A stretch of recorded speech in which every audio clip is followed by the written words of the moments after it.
Hello! It is 7:30 p.m., the time I said I would be doing this, and not a minute too soon. That's a first. Well, it looks like my webcam is all wrong, so I guess I've still got a grace period to fix that. Actually, I might leave my webcam kind of close to there, because there will be some piano. This piano next to me, it's going to get some use today. Y'all are finally going to get to hear it. And it's a direct line in, too, so you're really going to hear it. Okay. Tilt does not work when the camera's not zoomed in. There we go. Or I can just tilt it manually. That's a thing webcams can do. How does this look? How is the framing? I'm only an interview producer. I don't do cameras. Okay, that looks fine. So yes, welcome to my first arranging stream. I did a music composition stream several years ago. It didn't go well because audio is hard, and also I'm not very good at composing when I have to run a stream at the same time. But I already have a thing to work with, and it is this transcription here. So the piece I am doing is Siege from Diablo II Lord of Destruction expansion. This is the piece that plays as soon as you start leaving town. You finish Act 4, you defeat Diablo, yay, then you install the expansion if you don't already have that installed, like I did when I first played Diablo 2, and then Tyrael opens a portal, takes you to Horagath, you do whatever you do in town, you buy overpriced potions from Mala, and then you leave town, and this starts playing right away. And what's going on with this piece is you are essentially climbing Mount Ariat, and you are in the middle of this epic battle between the barbarians, who are essentially defending the area, and the forces of Baal, who are trying to get to the World Stone. Small spoiler for a game from the year 2000. They do get there. Baal makes it to the World Stone. You get there, you defeat Baal, but you're too late. The World Stone's corrupted, and so Tyrael destroys the world. Too bad. At least you get a cool title from it, and then you get Nightmare difficulty, which I've only played in a little bit. I only speedrun normal.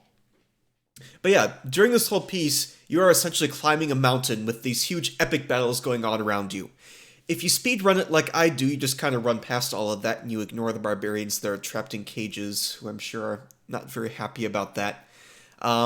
If you're playing casually, you probably defeat all the monsters and fight your way through fortresses and massive armies of the forces of Baal and all that stuff. So this is a fairly epic piece overall, but much like a lot of other pieces Matt Ullman did for Diablo 2, it's a bit eclectic at the same time. You've got pieces that are big and epic, you got much smaller stuff, you got stuff that completely changes towards the end. So it's kind of a mishmash of a whole bunch of different themes. That being said, the main inspiration for this particular piece is actually from one of my favorite pieces of all time, and that is The Planets by Gustav Holst. And you may have noticed down here in the strings, this basically starts off as Mars. Sort of. It's only the viola and violins they're doing it. If this was actually Mars, first of all, it would be in 5/4, which is not. And second of all, the cellos and basses would be joining in too, and this would all be happening like up here somewhere in the winds. But close enough, this is pretty much Mars. There's also a couple other sections of Mars that I will get to later, because I do need to do some work on those, because they are much too difficult for the orchestra I am arranging this for. But I will be getting to that later. So I'm probably just going to start off with just to listen to this transcription. Overall, I would say it's around 90 to 95% a match. It's not 100, it's never going to be 100. There are quite a few measures where I can listen to these and I'm like, yep, I nailed that. There's a few measures where they sound pretty much the same, but because I'm working with virtual instruments in Sibelius and it was recorded with a live orchestra, I think it's going to sound the same when this is actually played, but I can't really tell here in the software. Then there are a few measures scattered throughout where I know something is wrong. I know I didn't get the transcription correct, but I have listened to Siege a million times at this point. I've scrubbed the heck out of it. I can't figure out what I'm doing wrong, and this is an arrangement anyway, so I'm just moving on. And I'm just going to let them be wrong, and I'll live with it, I guess. Anyway, that's enough of me talking. Let's just have a listen.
Alright, so that is my transcription.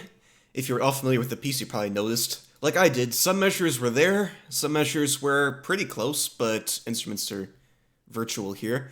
And some of them weren't quite right, but I'm going to live with that. So anyway, what exactly am I looking to do with this stream, and also with all the arranging I'm going to do after the stream, because I probably won't be done in 3 hours. So the first thing is that I am arranging this for a specific orchestra, the Washington Metropolitan Gamers Symphony Orchestra, which I am a member of. And one unique thing about our orchestra is that we have a choir and we have saxophones.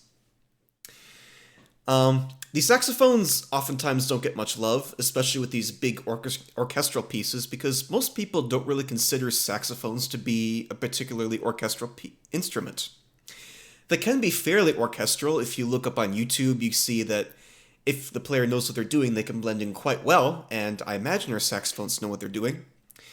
So I'm going to write them in here because, hey, I've got saxophones, and I might as well include them. I got everyone else. And then there's the choir. Now, I'm in the choir. I am not in any of the instruments you saw earlier, and I like this piece a lot, so I want to be in it too. So I'm basically just going to write myself into it. Why not? Might as well have my fellow choristers join me, because I ain't doing any of this solo. That's not going to work. Since I'm writing in the choir and the saxophones, and this is my arrangement, and I can do whatever I want, I'm going to be adding some new sections to highlight the choir and the saxophones. Because the choir is pretty good. I imagine people like to listen to the choir, so I'm going to add in some stuff that is not in the original piece. That's going to highlight the choir a bit. I'm also going to add some additional stuff to highlight the saxophones, but I do want to elaborate a bit more on what I'm doing with the choir.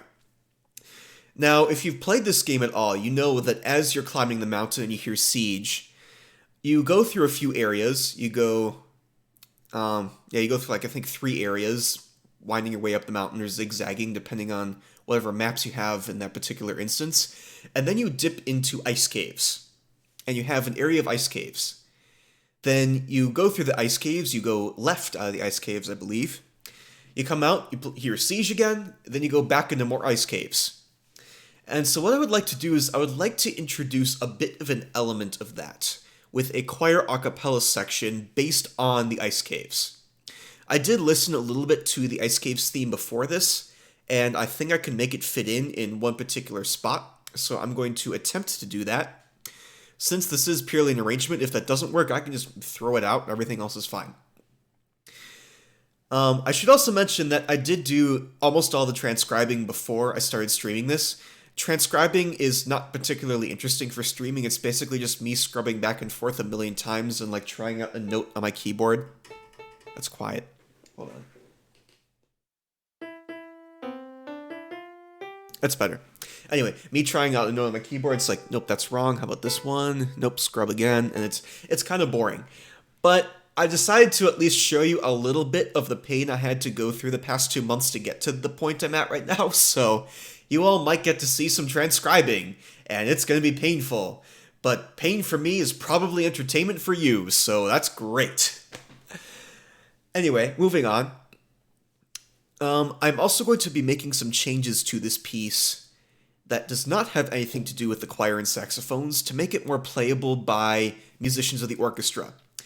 The WMGSO is a community orchestra, so we're not a professional orchestra. We don't have that high of a skill level. We take whoever can play decently well, and they're in the orchestra. So we got a pretty wide spectrum of skill levels, from people who got super rusty because they stopped playing in high school and then start up again because, hey, here's an orchestra.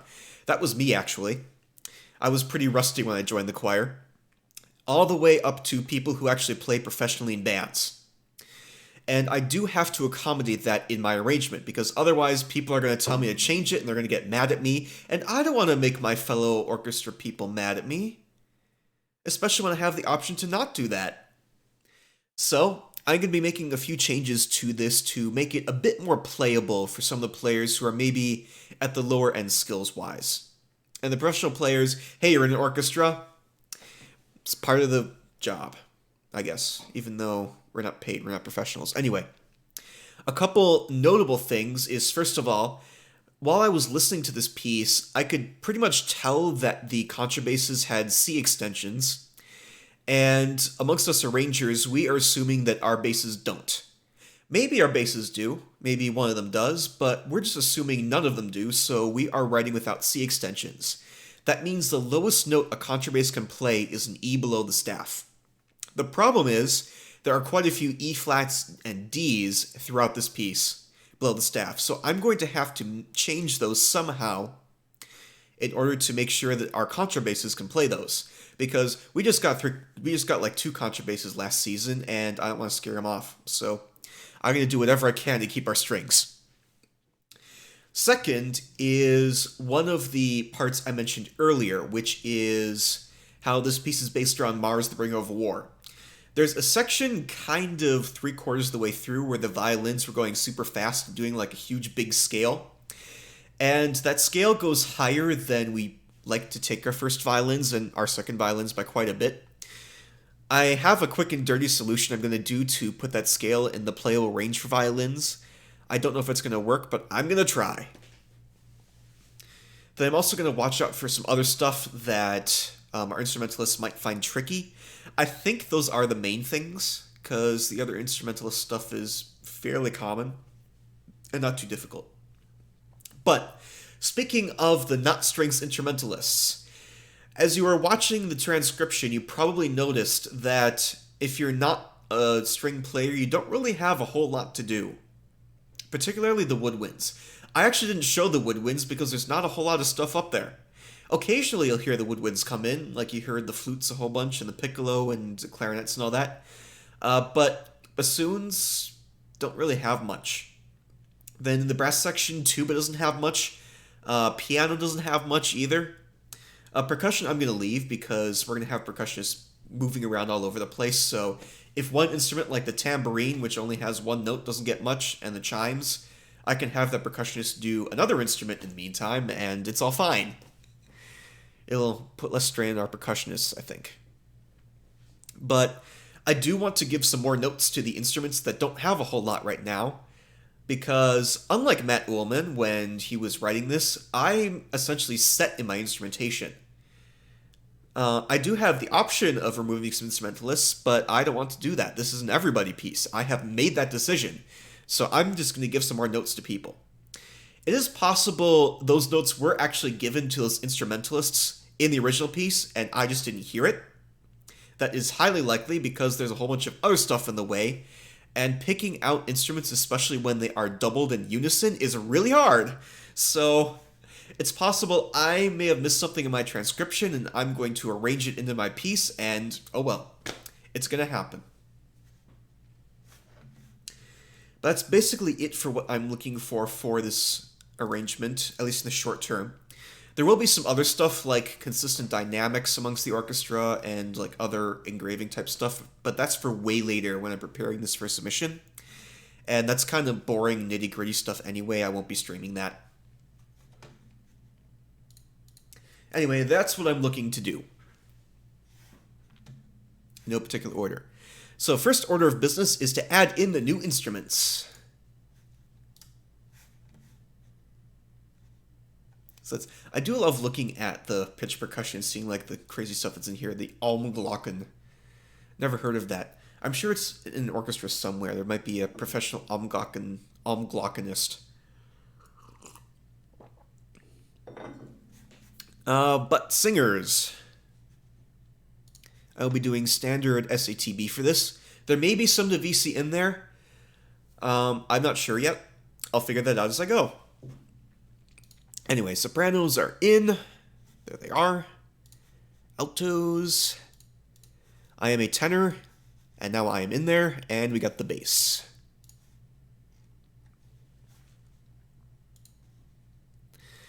Now, can't remember. Okay, so they do have saxophones in here. So we have 2 soprano saxophones. We have... Actually, no, we do not have any soprano saxophones. Sorry. Where'd soprano go? There you are. Get out of there. I have actually arranged for soprano saxophone before. That was some of my first arranging experience, actually. Anyway, what I meant to say is we have two alto saxophones, then we have tenor sax and baritone.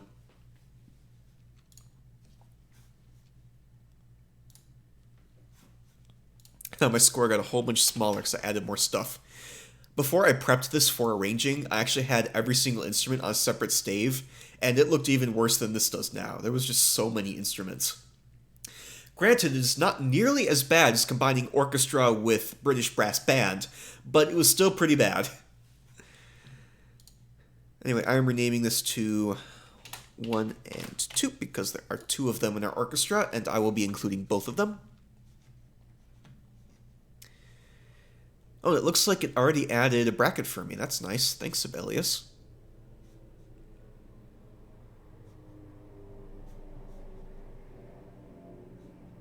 It also looks like it added a bracket around the saxophones. Now, in my previous full orchestra piece, I wasn't quite sure how to handle the bracket around the saxophone section. Because it's like they're kind of woodwinds, but also kind of not. I mean, they do have a reed, but the sound is kind of different. And, like, mentally, I think of saxophones differently than winds. So, I actually had, like, a separate bracket for the saxophones, and then bassoon had their own singular bracket. But it looks like Sibelius has decided that saxophones are woodwinds. So, saxophones are woodwinds. Alright, we have learned something today.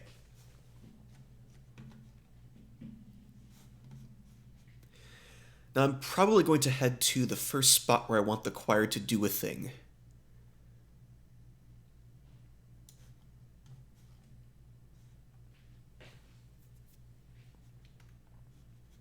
And what I'm going to have the choir do is I'm going to have them dole the trumpets.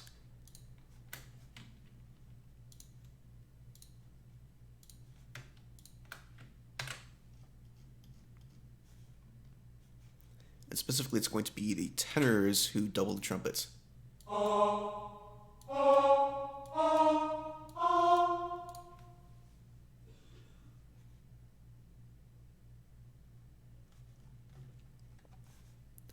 hold on, did that transposition come across correctly?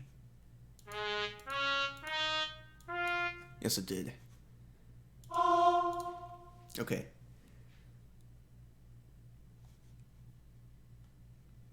So, I said I wasn't sure if I was going to do Divisi. I am already sure I am doing Divisi, because what I want to do with the choir is already too high for the bass section. So, I guess we are being Divisi. Hold on. I don't mean to make that voice 2. No, Sibelius. I want to write notes on voice 2. This is tenor 1s. So now to copy all these rests over.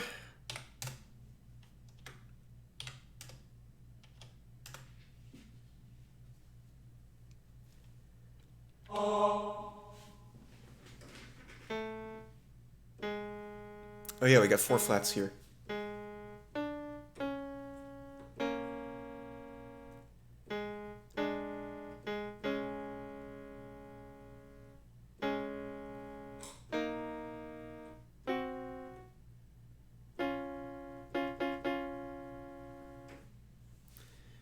So I'm not sure if that's the harmony I want.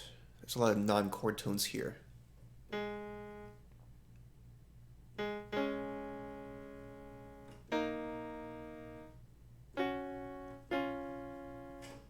So it's A flat.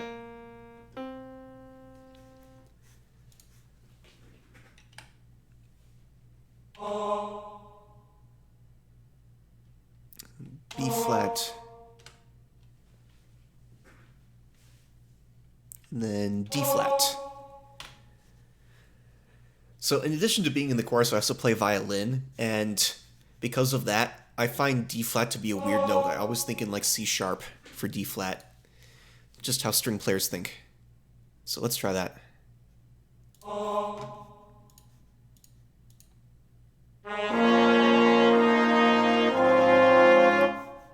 Nope, that did not work. So what are my chord tones? So I got a C there.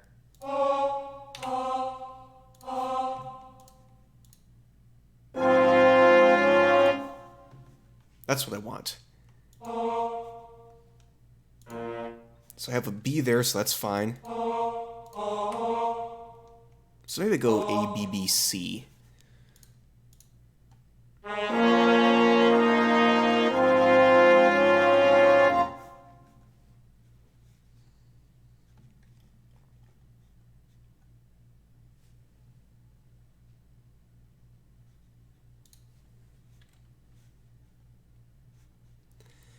Then I'm going to have the rest of the choir come in on this C and this G. Soprano's going up high in the screamy range.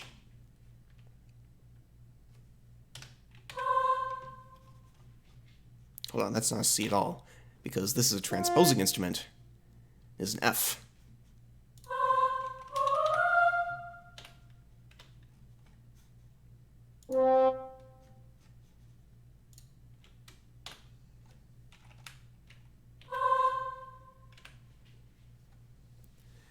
So let's check what my chord is. Everything else will kind of lay itself out.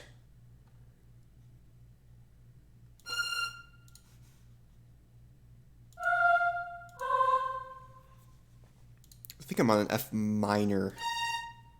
So I got a B flat and a D flat. That is B flat minor, not F minor.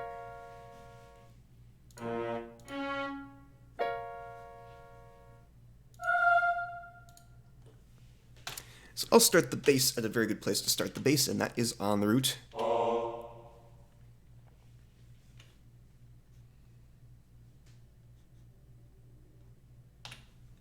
Then, so what's the next chord? So go to C, G, E, C major.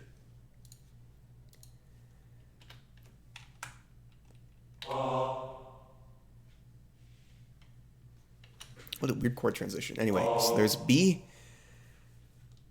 Then tenors come out of their divisi into... So what's the closest chord member? In B flat minor. I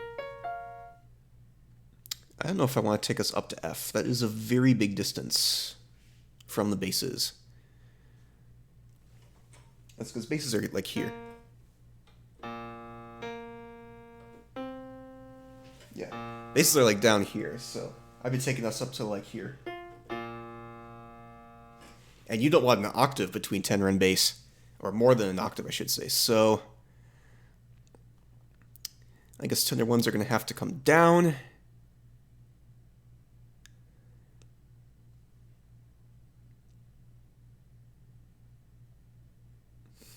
Do I want octaves? It's not parallel octaves, so at least my conscience is clear. And that puts altos on... That's too close together. Oh, I remember now. You actually can have more than an octave between your tenor and your bass. It's soprano and alto, soprano, alto, tenor. You don't want that. Okay. So I am fine there. I'll put us tenors on the D.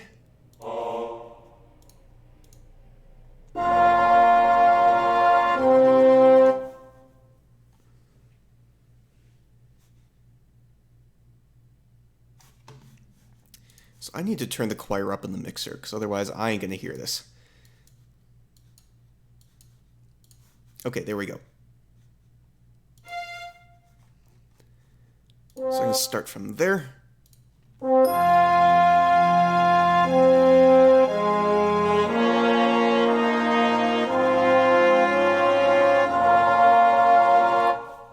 Alright, there is a note missing that I need in there.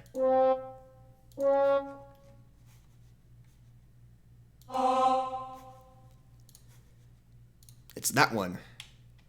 Oh, and then the tenor twos just go from D to D. That's what she said.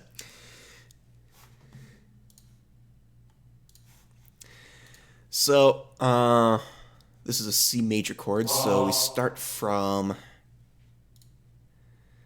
C, and then I guess tenors will go to E.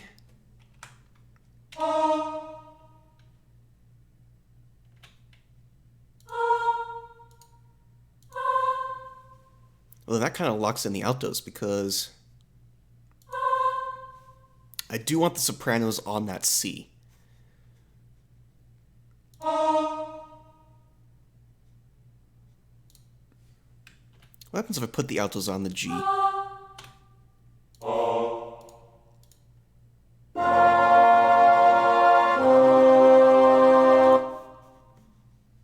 Hold on, that's an E natural. Because that's E natural.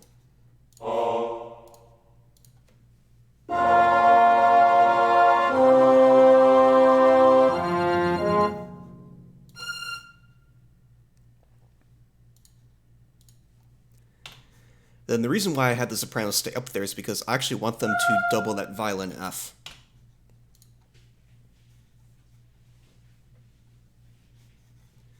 What's going to happen in the meantime is the tenors will be doing this thing, although I don't have any notes I can copy from because they're all doubled.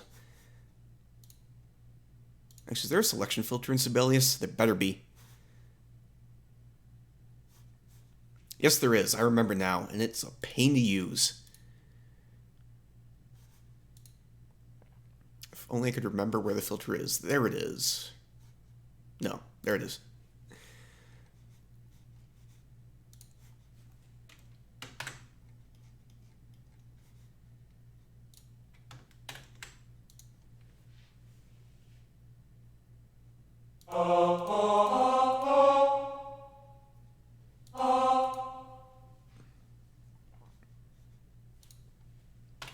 Now that just sounds like it wants to resolve on an F.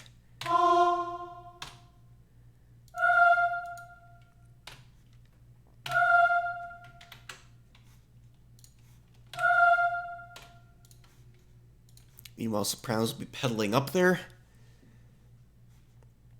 What's this chord here? That is F, more F, more F, a whole bunch of F.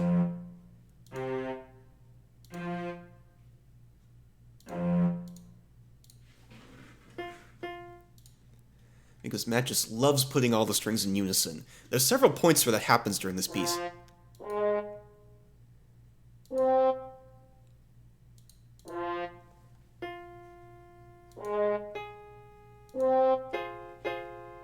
So that's an F minor. Actually, what would happen if I did that?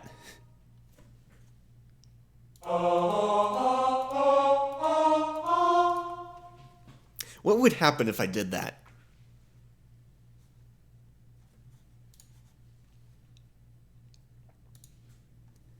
Let's see, I don't know if I want to have the basses do this thing. I was looking for the basses to also do it, but that's going to be super low. I'm not even sure where they'd end up. So that's an F. I've got this crazy thing. So this is going to be a 3-part harmony, I guess. On F minor.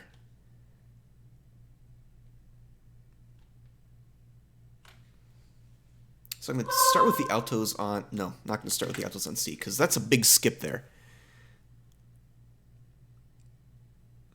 Probably go to A flat. That's a good place to go from G.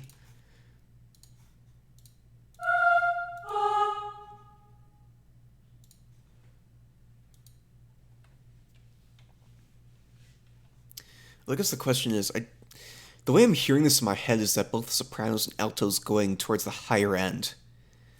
So I don't know if I want this to be widely divided. I'll listen to it and see if it's what I want.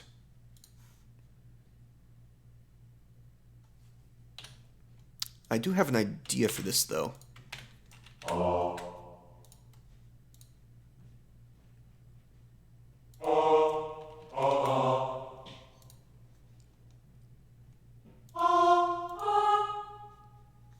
So I'm missing the C. And actually, yeah, basses can just go to C from there, because they're already on it. They'll know where the C is by this time.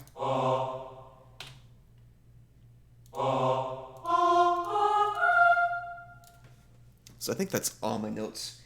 I do have this in second inversion, which is kind of weird, but oh well.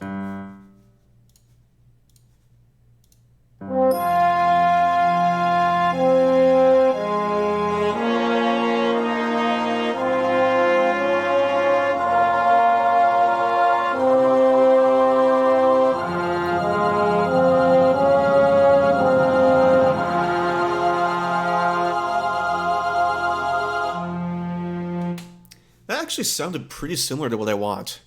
Especially this chord right here. I think I'm fine with the altos being low. I'm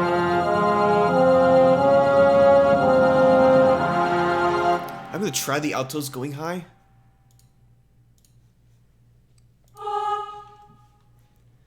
So what are my options? I got A, then they can go up to C.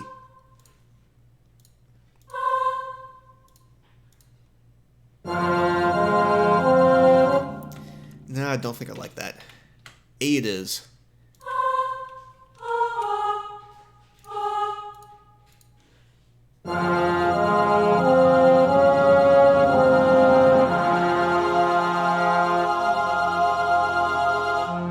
And actually, I do really like that second inversion sound. It kind of makes it sound a bit demonic, which is kind of the texture I'm going for. So, second inversion it is.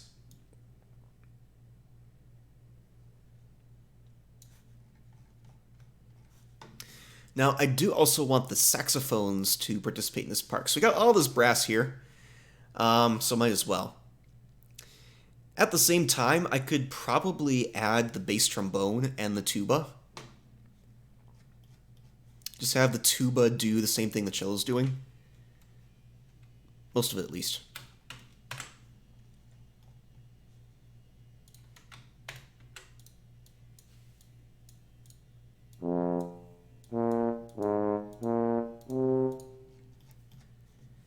Then they will come over to...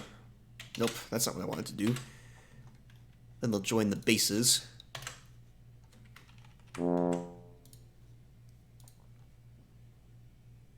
Now, I don't see any reason why a bass trombone can't also do this passage. I could be wrong. In fact, I think the reason why I didn't have it do this passage is because this passage is too high for bass trombone. But I'm going to do it anyway and see what Sibelius tells me.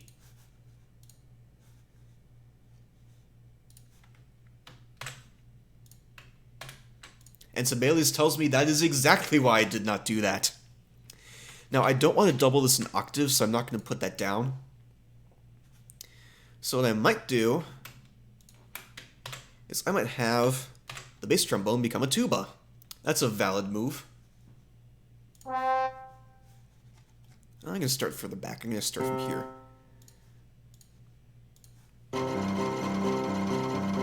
Oh yeah, I forgot. If you start here, Sibelius doesn't realize the violins are supposed to play arco there. So, start from here.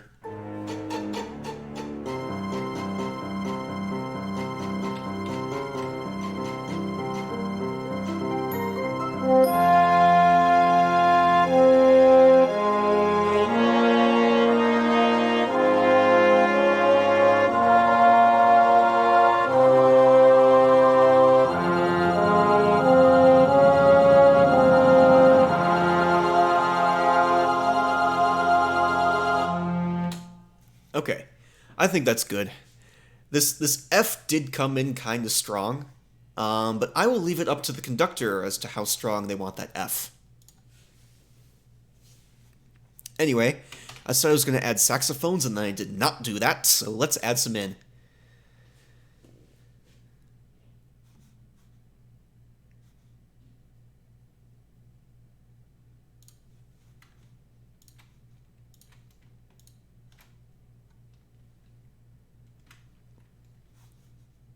So I think this first voice lends itself better to tenor saxophone, actually.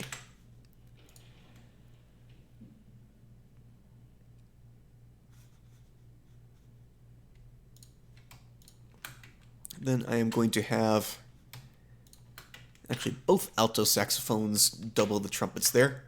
No one's going to hear them, but hey, at least they have some notes. No, I'm kidding. They'll probably hear this. This will probably affect the tone a little bit. I guess we'll hear it for sure in Sibelius. Who knows what this will actually sound like on a stage. Trumpets are pretty loud, but this is their low range, so maybe they won't be particularly loud here.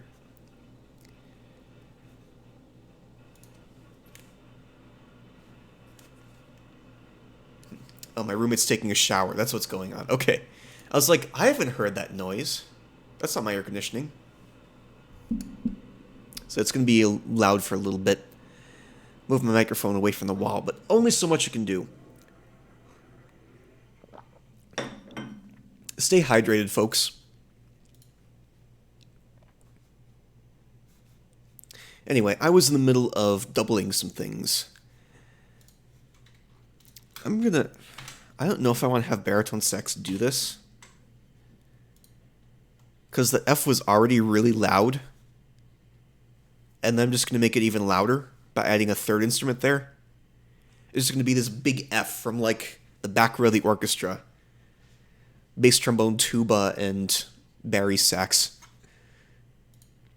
So that might be a bit too much F. But we'll see.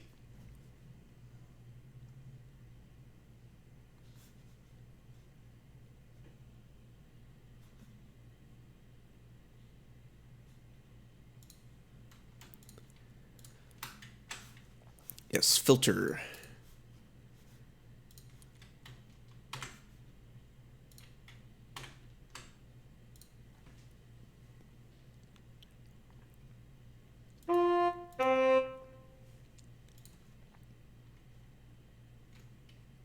What if I have you just join in there just for fun? Both of you. And then they'll stop so the tenor line comes out more. I don't know if I want all the saxophones doing this, or 3 of them.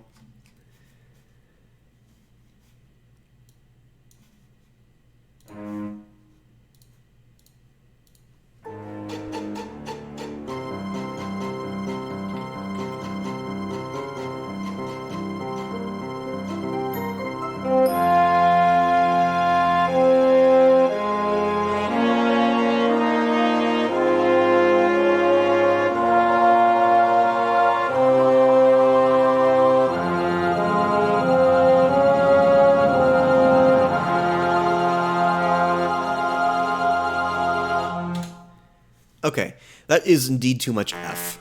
I'm just going to cut out tenor saxophone. I might cut out bass trombone too. I can have everything come in here.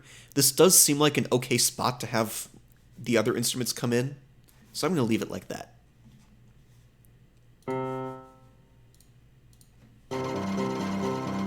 Oh yeah, this note. I'm moving on from this section anyway, so that'll be the last time.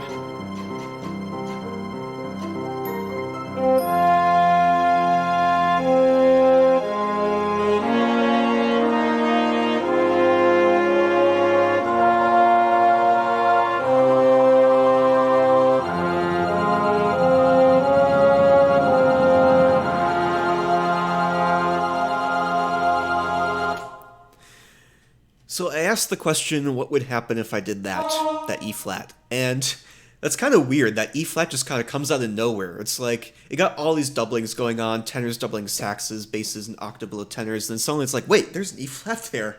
Where did that come from? So I'm not sure if I want to keep that E flat. I'm going to leave it for now, but that E flat might become a C later.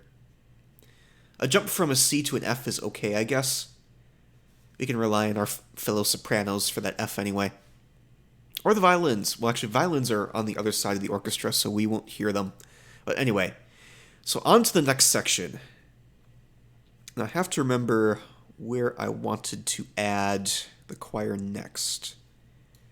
I might just keep going. Let's play.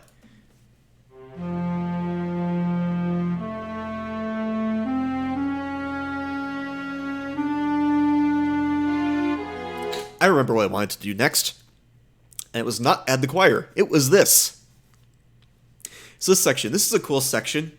You got this like ascending scale from the violas and cellos, and then the violins go like way super high up, and it's cool.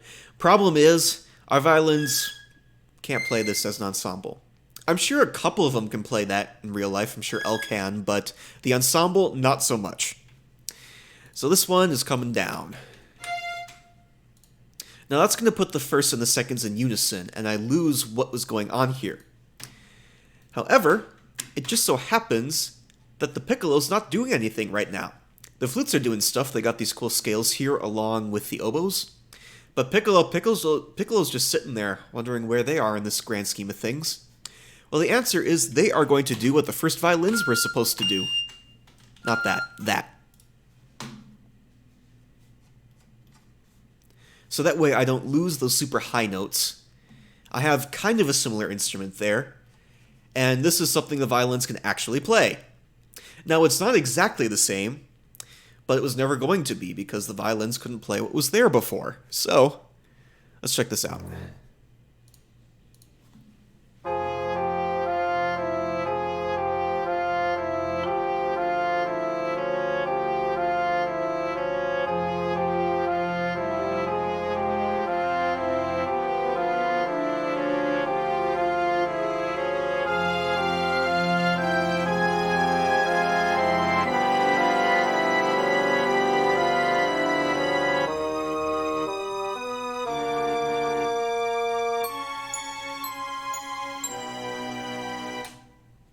Next thing. So this was one of my trouble measures, this one right here, because you've got this tremolo going on in the violins.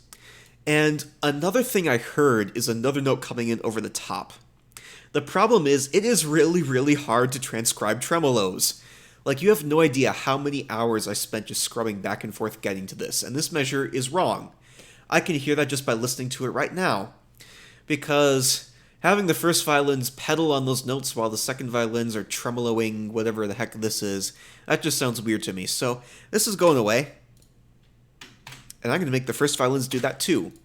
There's a note somewhere that the first violins are pedaling on, but I have no idea what it is. And like I said before, I can't figure it out, so I'm going to leave it. And now I have arranged the first violins to do that. Because I said so.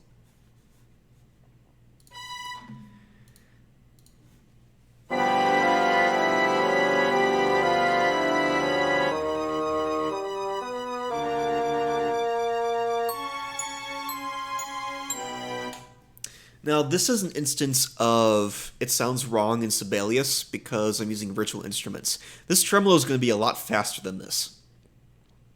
But the problem is if I notate it as faster, then it's notated wrong. 3 slashes are a free tremolo, at least in my world, unless we're dealing with 30-second notes, but we're not. So I'm just going to leave it like that. Sibelius will be wrong, and hopefully when we actually start playing this thing someday, it will be right. Fingers crossed. So now we have the start of my favorite section. So this is a new section I want to put in, which highlights the saxophones in the choir. So we started off with this ascending scale. Ba-da-da-da-da, da-da-da. Then we have the violins pick it up. But before all this happens, actually, I want to have the choir do this, along with the saxophones. It's going to be just a little recapitulation there. So, add 4 bars.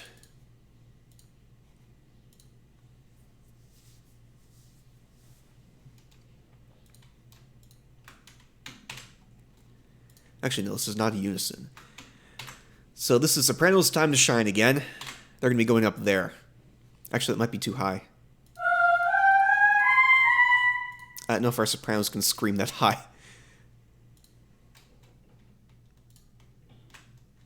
So I might just bring that down an octave and give it to the altos instead. Whoops, I pressed the wrong button.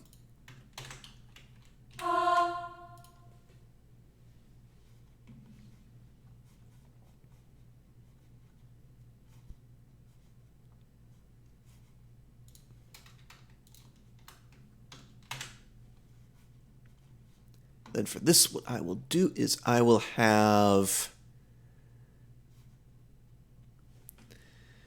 Maybe I'll have one of the alto saxophones... Maybe I'll have both of them do it.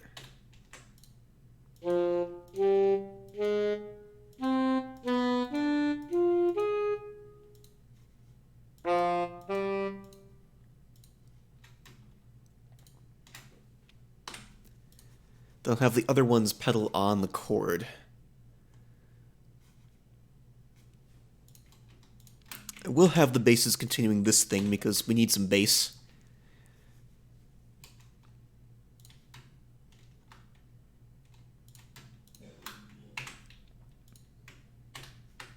They'll have that continue.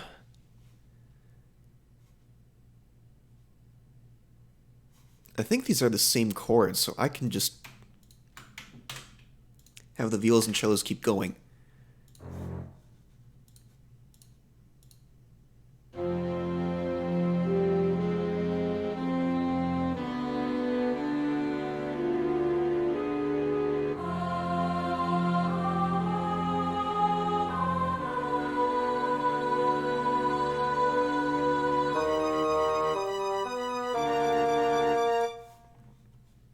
So it is a bit abrupt coming in from the violins.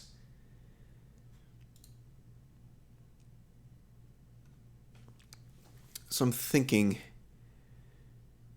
like, I'm sure the first and the seconds can start on an E. I don't know if I want to have anything before that.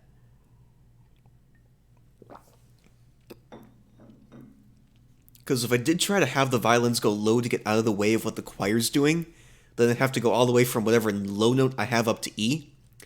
And for a professional orchestra, I can do that. But for our orchestra, not so much. So I actually wouldn't even do that to professionals anyway. That's kind of mean, having them go all the way from low to high. I can do it. I can get away with it, but I wouldn't do that to them. But that's beside the point. This is not for a professional orchestra. That was the original. So I guess my question is, do I want to take this passage and move it over there, take my choir saxophone passage and put it there, just to be nice to everybody?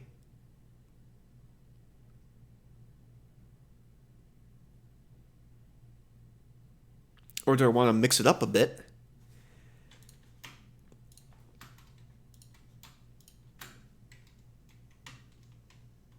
Because, I mean, this is all the same chords anyway. I can just shift stuff around as much as I want.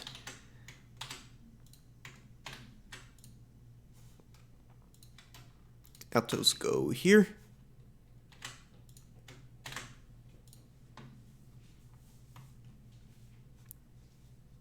And then we'll start with the saxes leading into strings. I don't know what saxes dovetailing into strings is going to sound like. None of the orchestration handbooks have saxes dovetailing into strings. But I'm going to try it.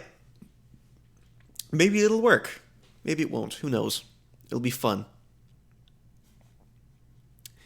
Anyway, us in the tenor section and the basses, I think we'll be doing some of this stuff.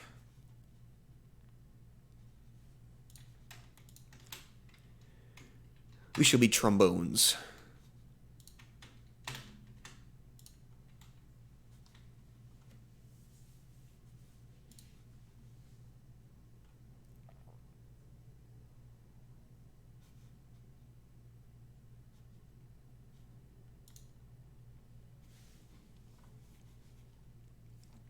That sounds fine.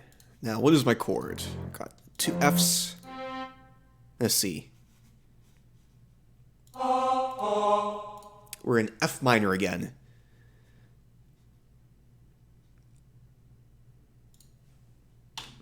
What if I have the sopranos do their F thing again?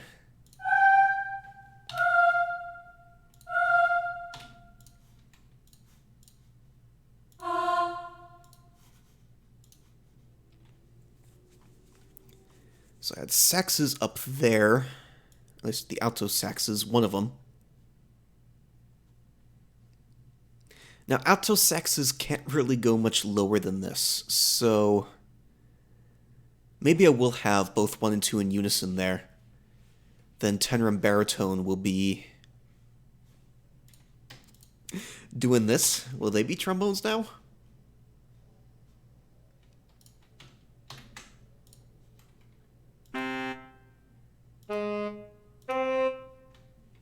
Get rid of those because I only have 1 tenor saxophone.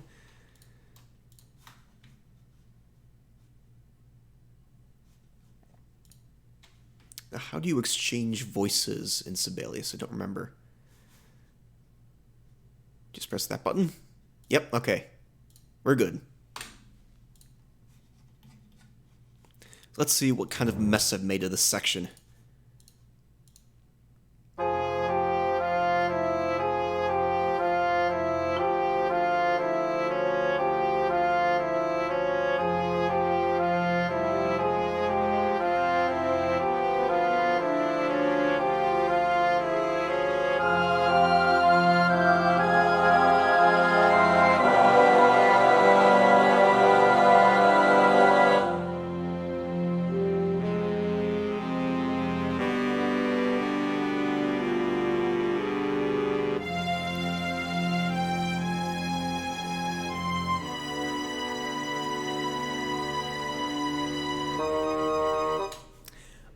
I think that worked. The one thing that did not work, though, is that this is way too early. Saxophones need to happen here.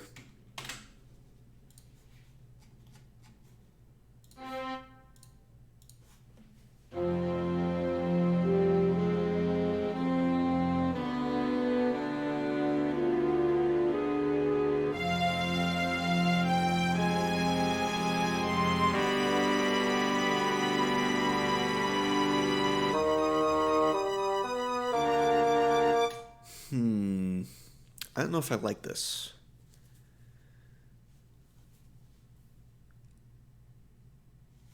Because the saxophones and the violins are kind of weird against each other.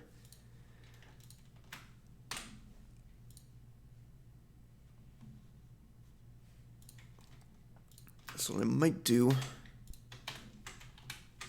Nope, that's too low. So I'm just going to have alto saxophones by themselves against the strings. Because at least alto saxophones with lower strings was fine. It was lower saxophones with high strings that was weird. So I think that'll work for me. It's alright, tenor and baritone sax, you'll have more fun stuff later. Not right now, though. Percussion's got some fun stuff going on.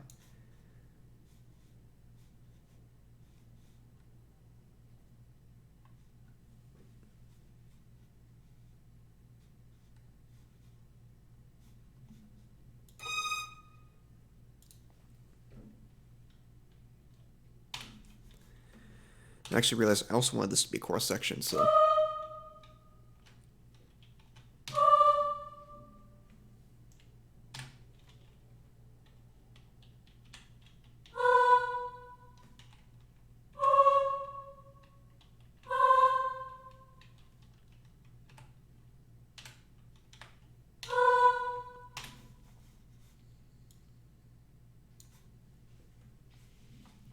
This is basically just strings and bassoons. I was wondering if I could put the tenor and baritone there, but I don't think that's going to happen. This is a very string-centric section.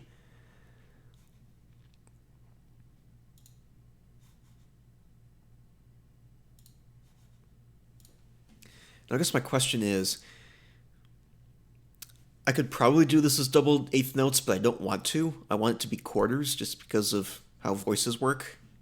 So my question is, will that muddy what's going on down here with the strings if I add in what's going on down here?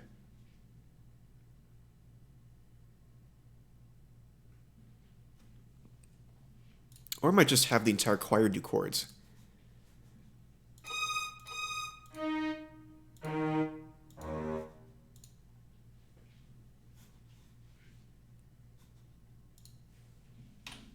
I guess the question is, which chord is it? Because we got the strings in unison again. The old Matt special.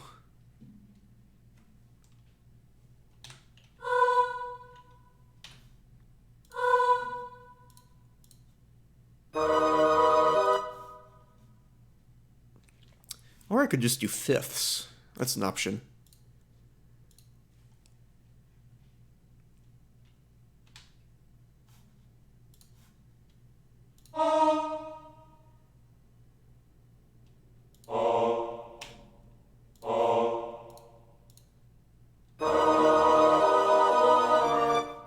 That B down there is terrible.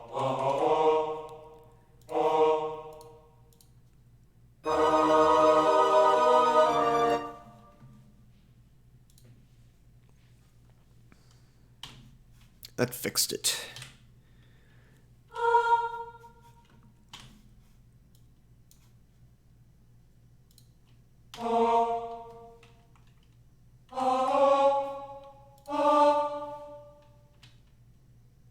And then that puts the basses here.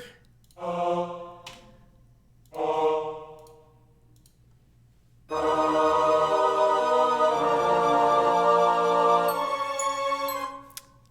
don't know if I like that. It's too consonant. Oh, the reason why is because it's a chord.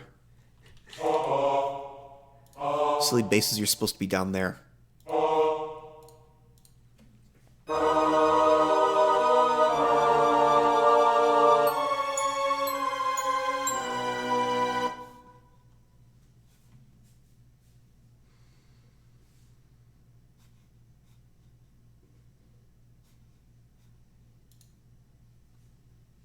So I'm not really in love with these whole random four measures in here. I would like this to be a whole choir passage.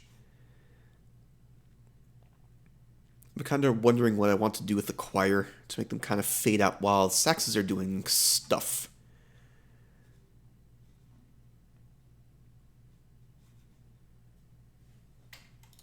Could just have them do this. That's a thing.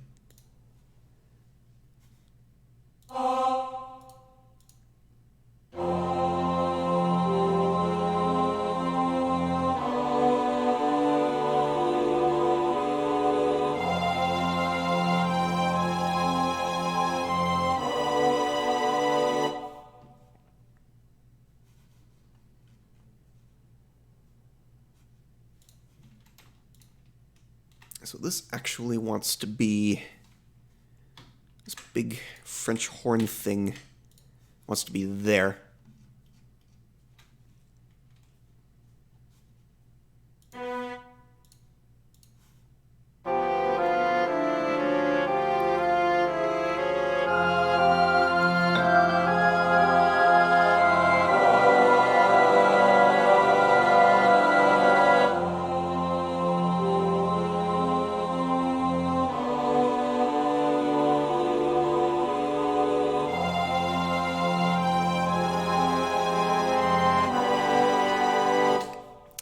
And as much as I'm not in love with it, I'm not in love with the choir doing things there either. It just sounds weird.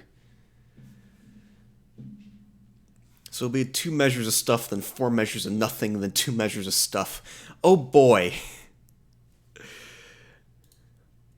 Even I'm looking at this and I'm like, this is going to be embarrassing to hand to my fellow choristers. So I need to find something to do here, but that's for me to figure out later. Because, yeah, 2 measures, then nothing, then 2 measures is just weird. It's not good part writing. Anyway, moving on. We got this. Altos are going to be violins. It is decreed.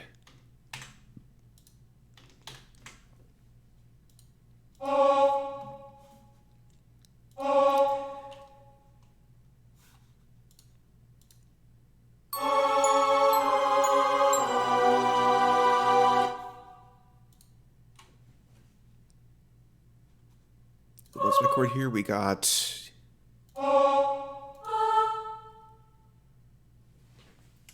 A natural, and then a D flat / C sharp. Oh dear. So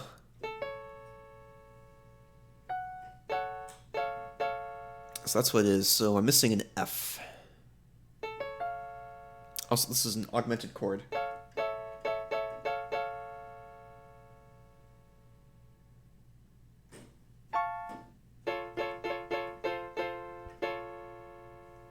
Yes, that's what it is. So this is actually C sharp.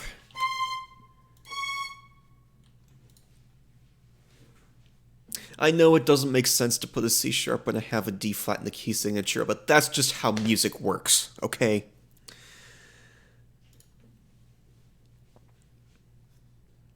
Then you are also a C sharp.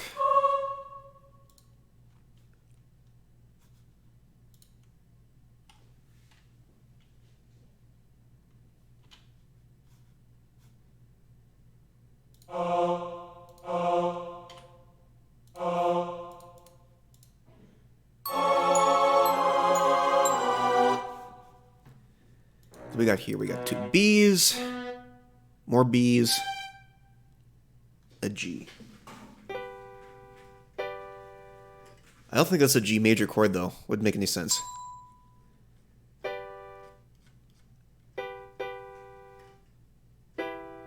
Not an E minor chord either.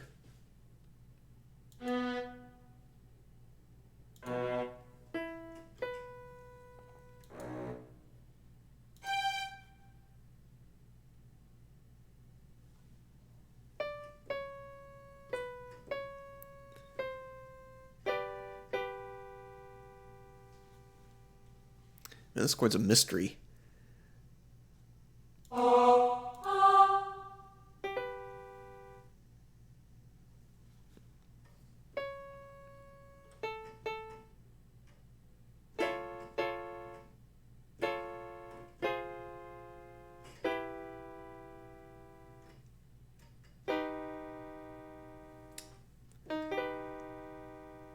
Might be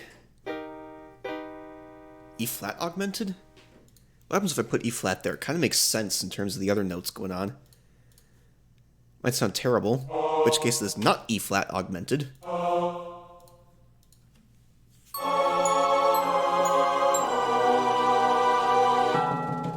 It is indeed E flat augmented. Now, I am not doing anything during this section because this is the cool percussion section. I apologize in advance to all the violins. You've got to do this. Sorry.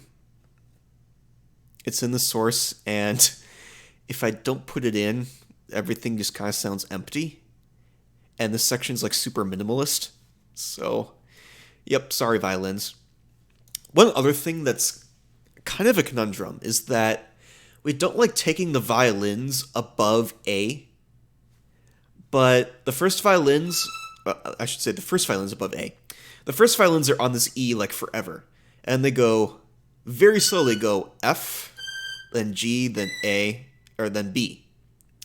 So B is a bit higher than we like to take the first violins, but because they are doing this so slowly, they actually might be able to pull this off. So I'm going to leave it this way for now. If I need to take this down an octave to where the seconds are, I can do that, because Piccolo's already up there. But I'm going to leave this for now, and just see what everyone else thinks about it.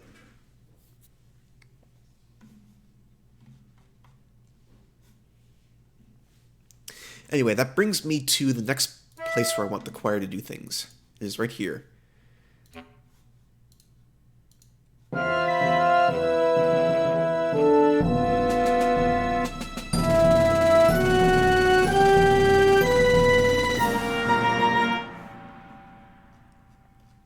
Now this is going to be kind of tricky because I want the choir to be kind of dissonant here, but I'm not sure what exactly I want them to do. Or even what notes I'm listening to, because it was kind of in my head, but I've been listening to music so long I've kind of lost it. So I might actually listen to this again, just to see if I can remember what I wanted the choir to do.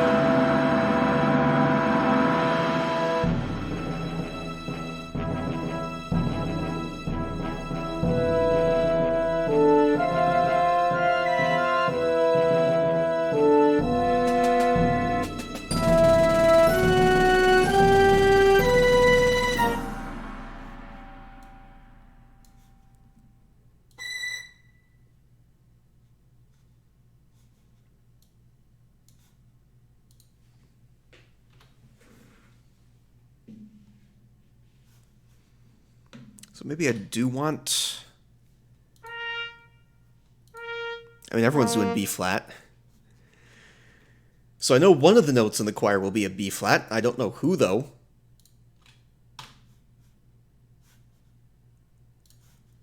I'll give it to the altos, just because. It seems right.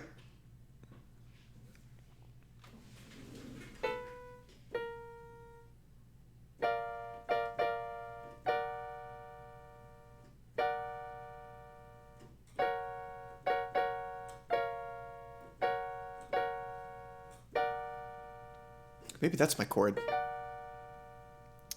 B flat augmented. So that means basses get a B.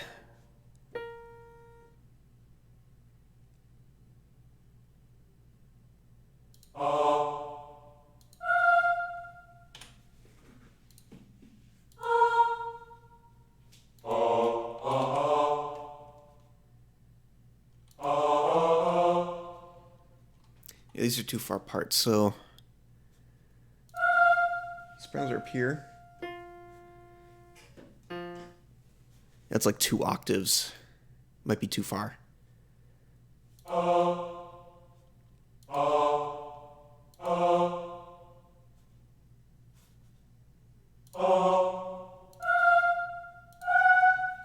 Also, both these are sharp.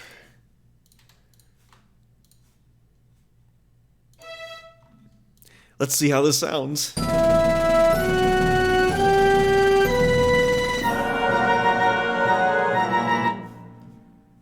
Okay, I think it was close.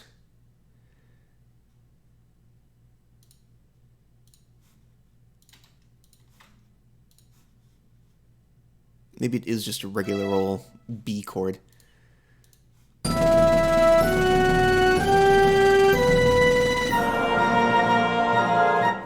No, that is not what that chord is. That sounds good, and I do not want this to sound good. So...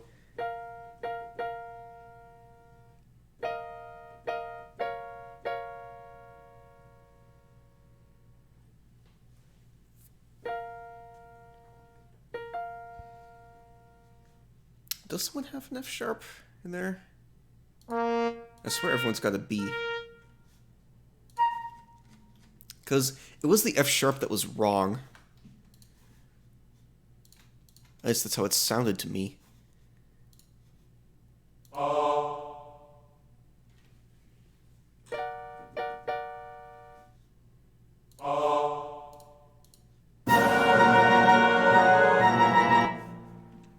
Okay, that's the problem. It's sounding too consonant, and I don't want it to.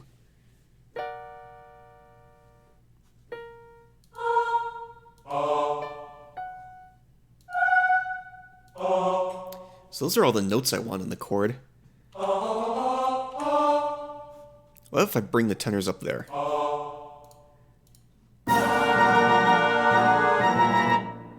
actually sounded better.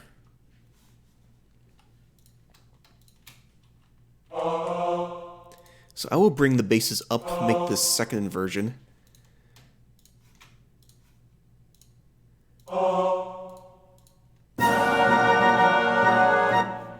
That is actually exactly what I wanted.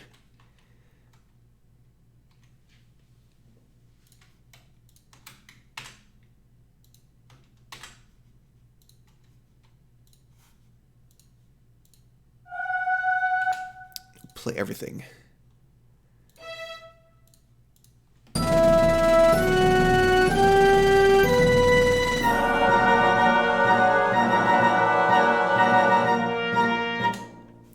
Nah, kind of soured on that. I'm going to be going back and forth a whole bunch on... Oh, that's fun. This is a toggle. Fun times. Anyway.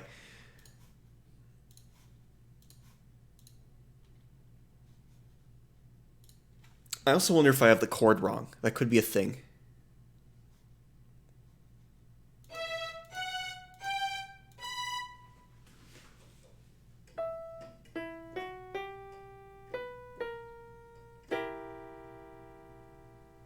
Could be an E instead. What happens if I take this down to E?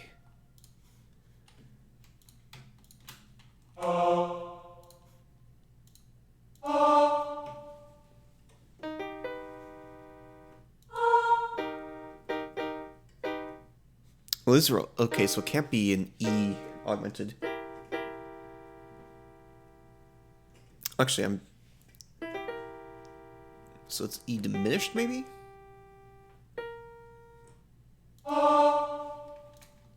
So it will put us down to G.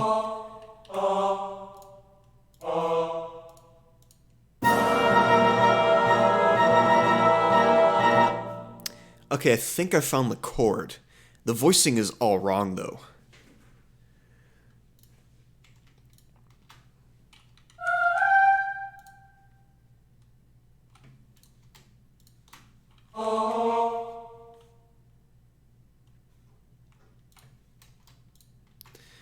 Can the altos go up this high? Nope. Well, at least not according to Sibelius.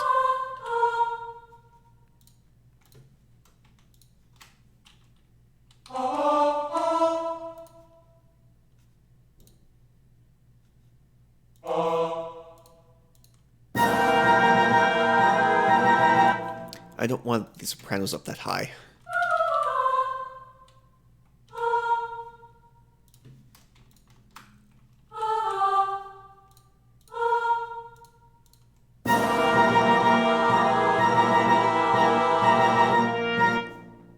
Maybe I do. It's getting closer.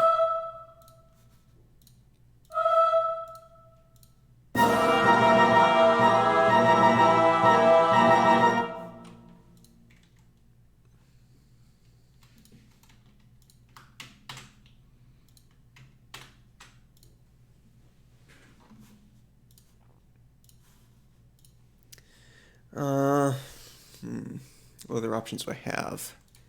Because I tried bringing the altos up to B.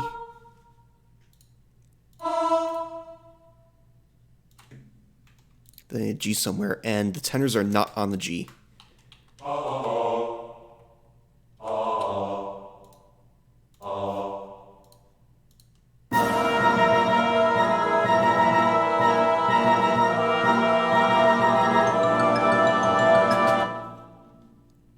I do like the altos on the G, actually.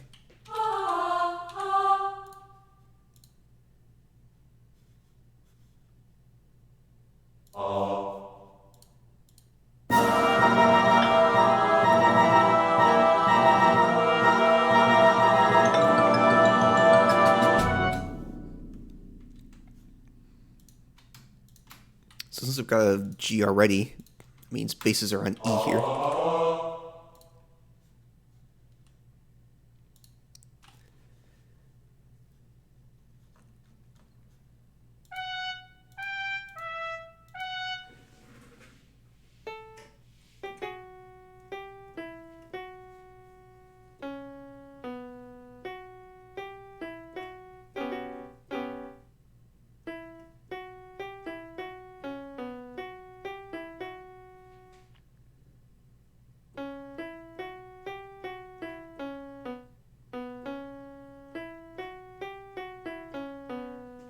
Fun walking bass line. Anyway. So this is an arrangement of Siege from Diablo II Lord of Destruction. If you've watched any of my speedruns, you have probably heard it while I've been taking care of Act 5.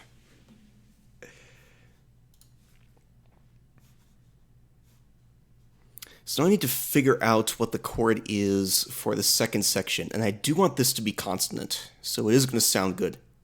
Oh, great job, Sibelius. You sure did put two naturals there in the score. Look at that.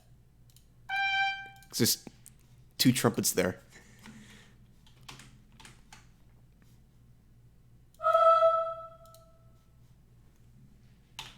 So I'm going to start with an F sharp because that seems to be where things start.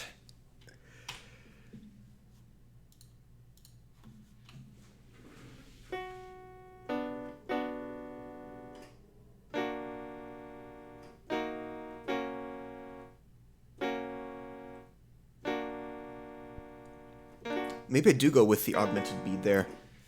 B flat there.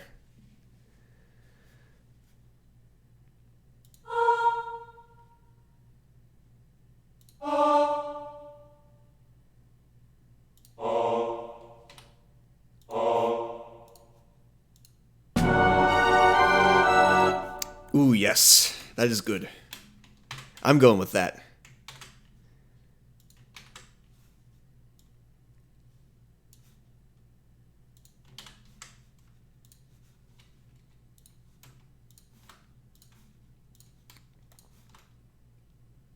No, I'm not going to slur. Yeah, we're gonna be doing a whole bunch of stagger breathing during this. Maybe we'll slur the whole thing. It's not the first time we've had like a bazillion measures slurred before in the orchestra. I remember Golden Sun. So let's see what this became.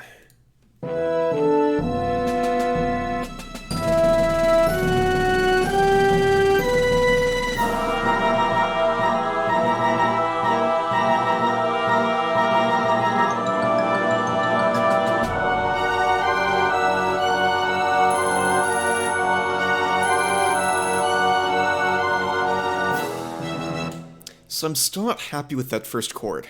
I think it's wrong.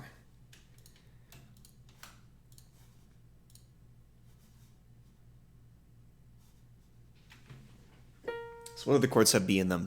G minor. G minor has a B flat in it. But I don't think this is G minor.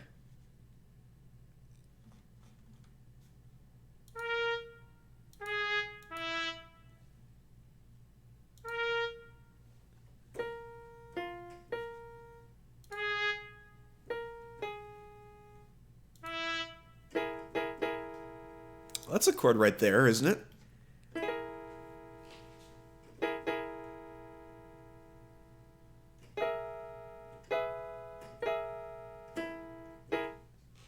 What if I have the chord just do this chord? Just take every single note the trombones are doing and just throw them all together. So it gives us an E. Instead of a G, we have A flat.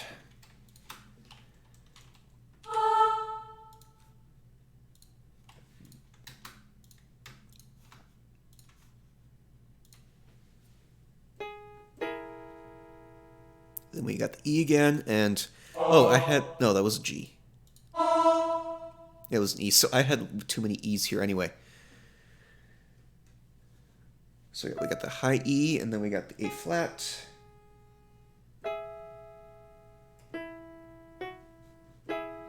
And then I'll keep the tenors on the high E, and this shall become...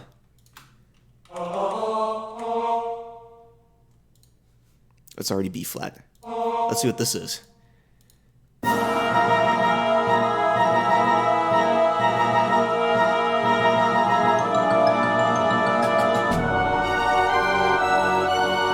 I think that's it.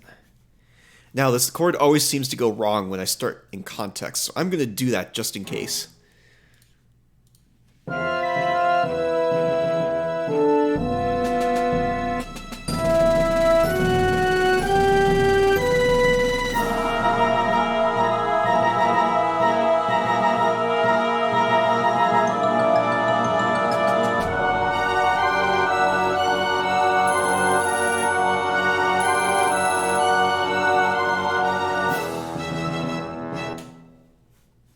Still not in love with it.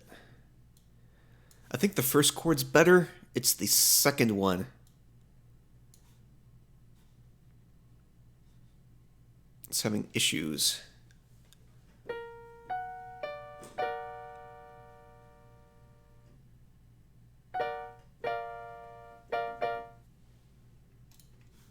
So if instead of F sharp it was F natural.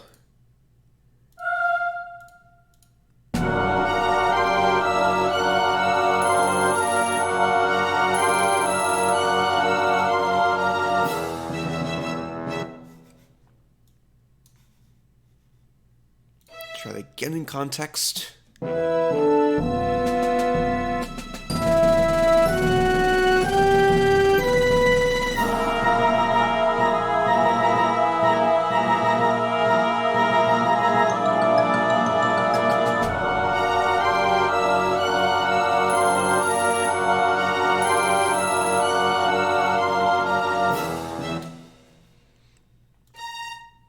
So we got B flat, C, E.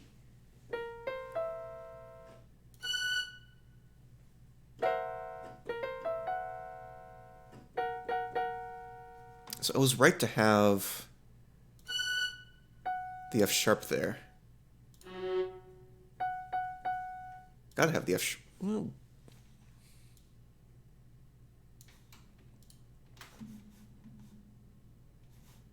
I guess I'm going to stick with the F sharp, and then instead of B flat, I'm going to go to B natural.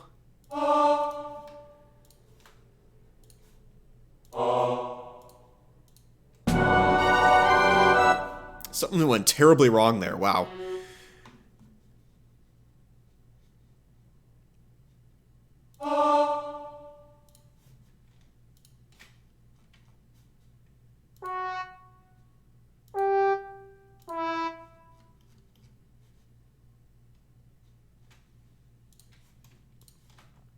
This is probably not going to fix it, but I'm going to try that anyway.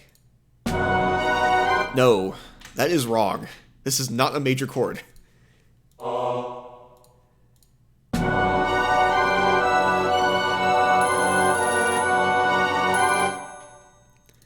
I guess I'm going to stick with that augmented B chord, because that seemed to be the closest to what I want.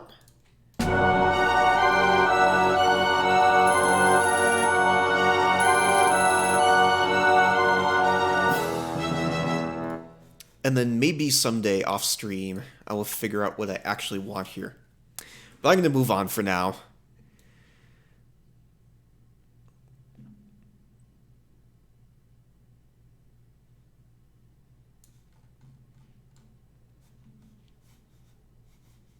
was about to say, I want to add tuba here, but tuba's already here. Hello, tuba.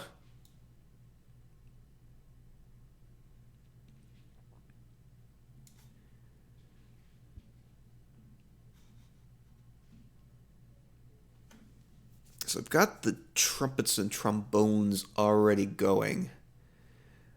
I don't know if I want to change the sound with adding saxes, because this section in particular is pretty iconic, at least for me. Like, I stopped playing Diablo 2 after high school, and I only picked it up again like a year ago.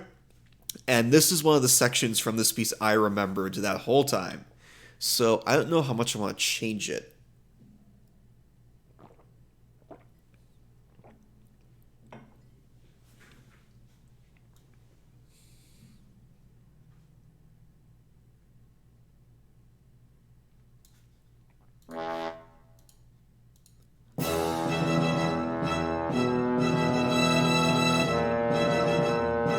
Saxes could come in here.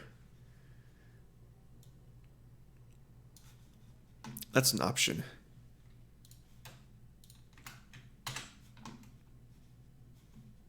Which stave is saxes? Alright, baritone and tenor saxes. Remember when I told you I was going to come back for you soon? Here you are.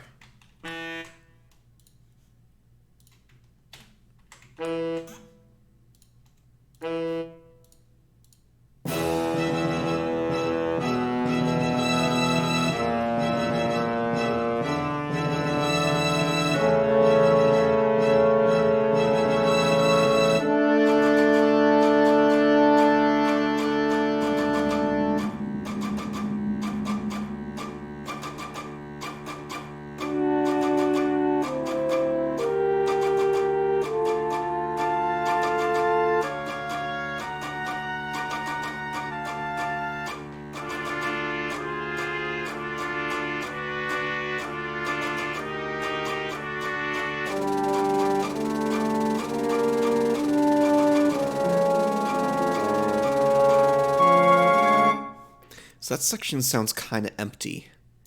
This is another one of those trouble sections where it's like, I know there's something else going on here in the source piece, but I have no idea what it is, so I just moved on.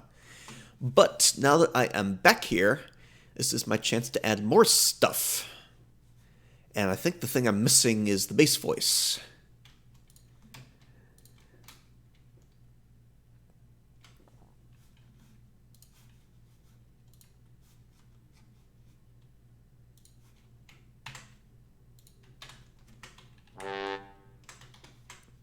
Nope, I want to do all of this.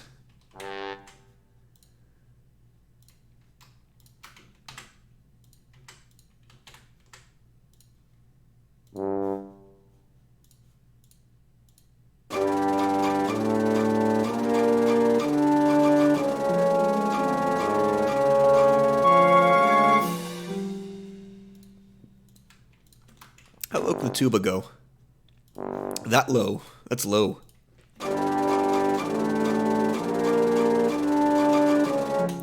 Nope, that's too low. I think doubling bass trombone is fine here. And then what I'm going to do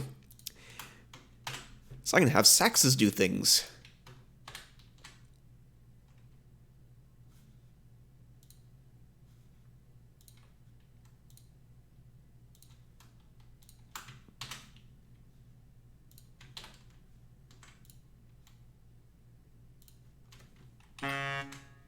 No, that's wrong. I'm not going to put baritone up there for this passage.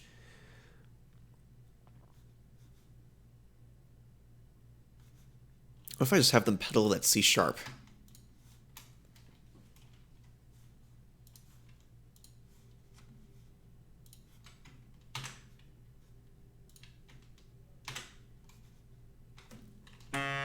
That C sharp.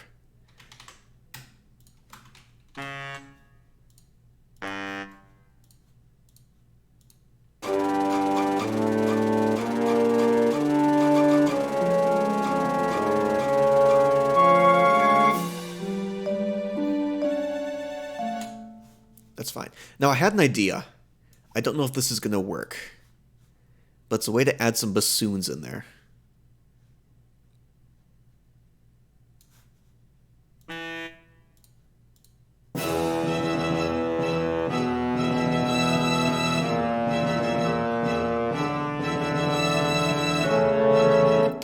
not sure if I want to do that. It's weird. Like, no one's going to hear the bassoons if I put them in here because you got the low brass and saxes doing all of this. It's like, I'd just be putting notes in there just for the hell of it, and you wouldn't hear them. And while I know there is precedent for doing that, I'm not going to do it here. That just wouldn't make sense. I have much better places to put the bassoons than right there. Now, the place I was thinking about putting them was right here, but this section I think is too high for adding bassoons. I don't think they'll fit in here.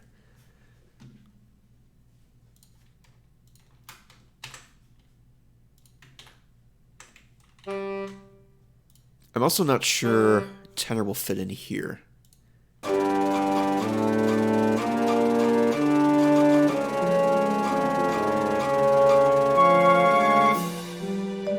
That works. I'll go with that.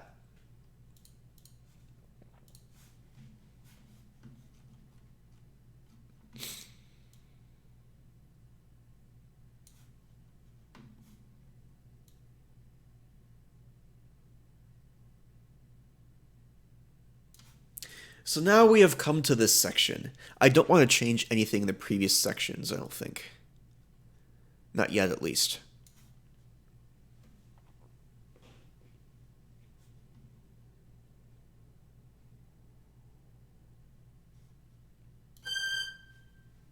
So here we go. So this is pretty much like the top of the first violin range. Actually, hold on, what's this? D. That's too much.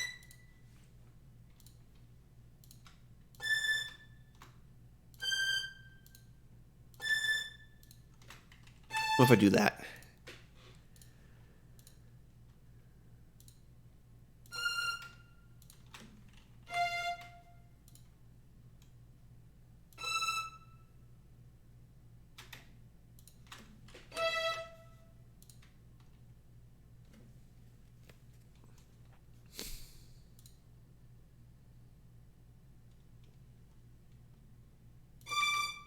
So now we have this big jump here.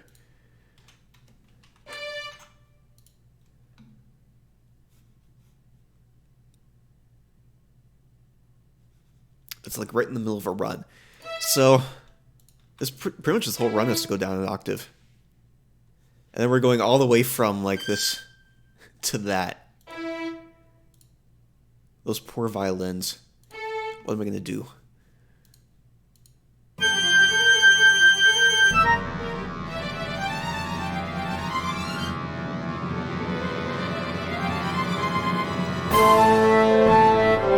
Well, it does sound fine going down an octave.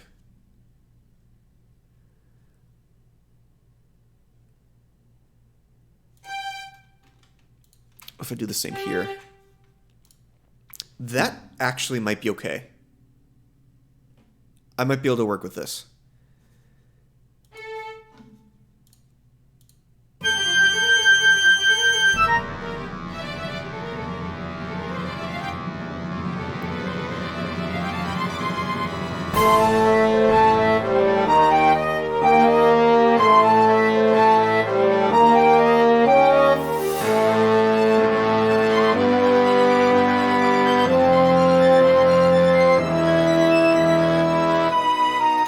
Love that part.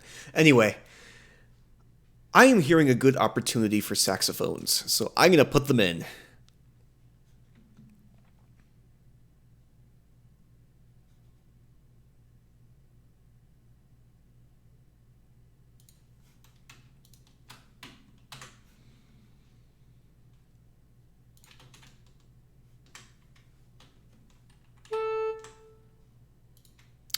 This might be too high. I'll leave it, but might be wrong.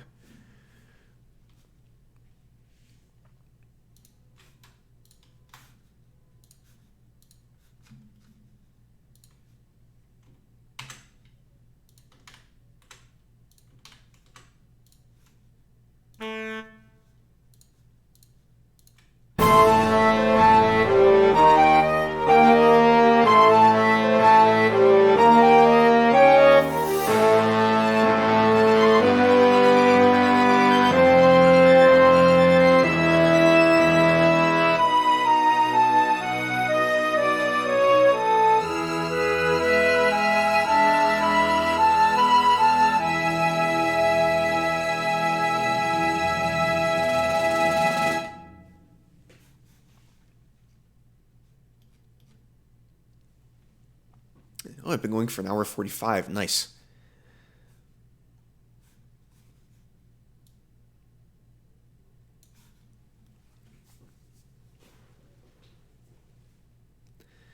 So, about here is where I wanted to do the new choir section.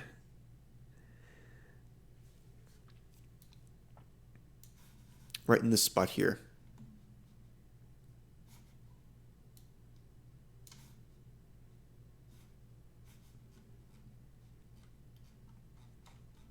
But I'm not sure how I'm going to fit it in here. I could try inserting the new measures after this, and then get rid of that. So it is just the same stuff anyway. I'll copy and paste it later. 16 bars, why not? I'm just guessing anyway.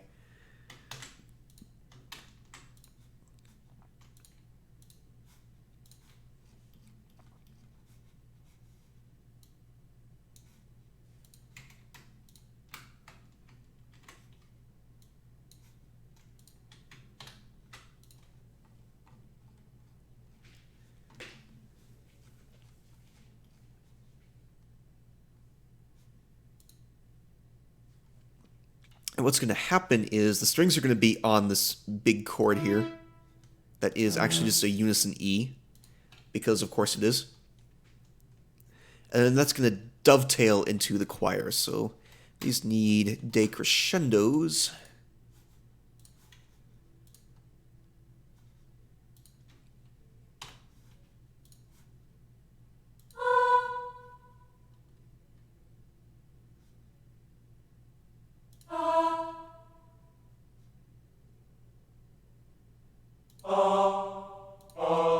I'm just guessing that's the chord.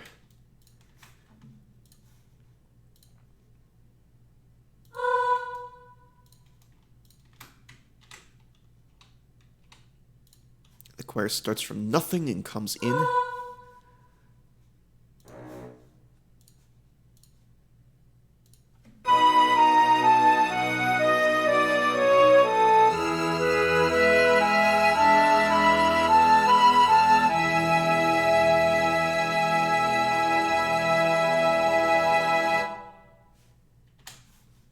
The chord didn't get very loud. Also, I think that's the wrong chord.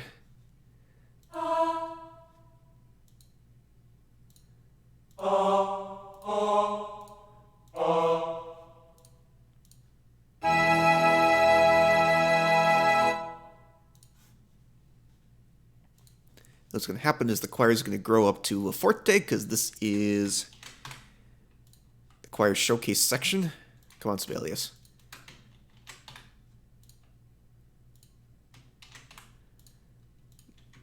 Can I not do multiple dynamics at once if there's rests?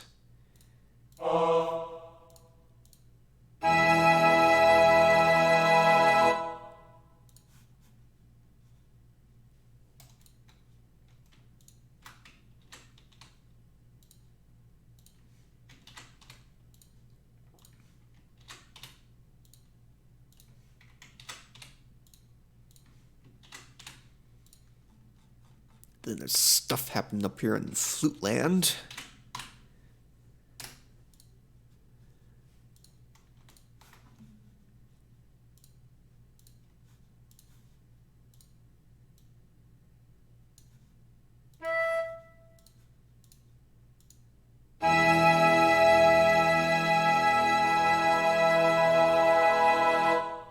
There we go. So that dovetails into the choir doing their stuff. Alright, it's transcription time. The thing I was mentioning. So I've picked out a place that I think would be good. If you've ever had the main menu of Diablo on for a long time, which I have, while I've been preparing for streams, this section has come up. It sounds like this.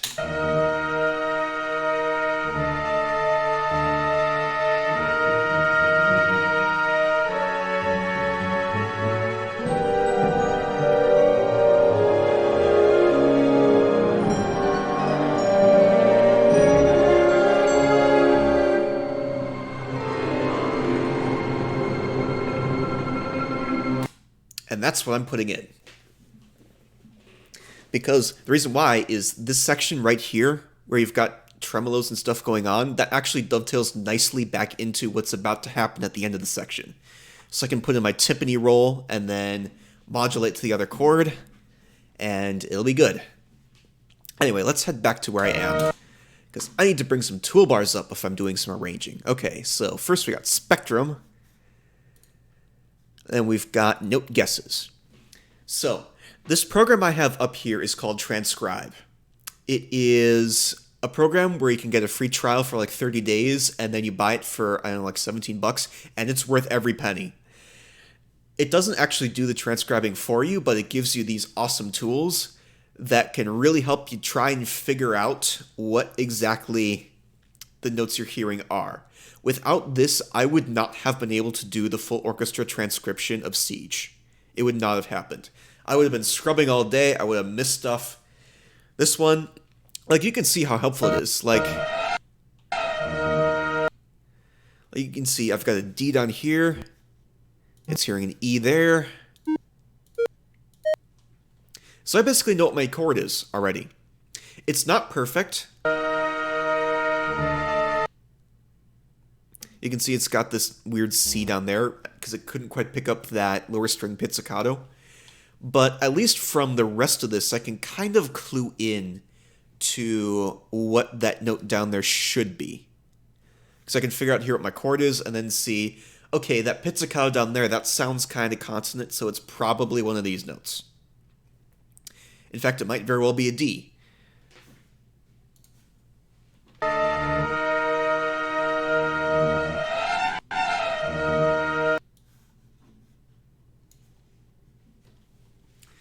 So what is it hearing here? It's hearing an E, another E.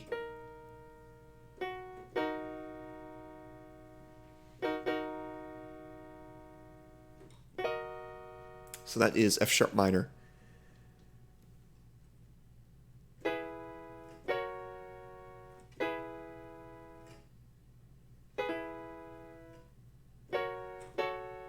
No, it's not. It's not F sharp minor at all. It is E flat minor or D sharp minor. Either way. But anyway, I'm modulating from... Actually, that's an okay modulation, I think. I might be able to work with this.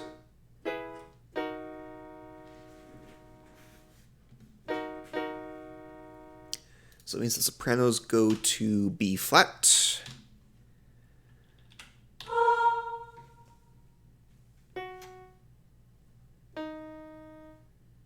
Altos go to E flat.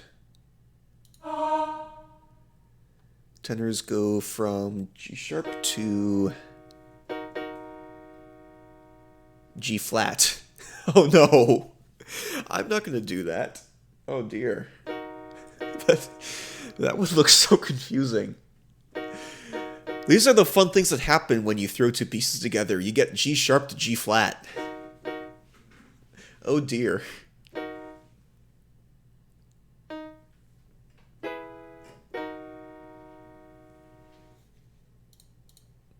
I guess I am going to do that because that's how you write music, I guess.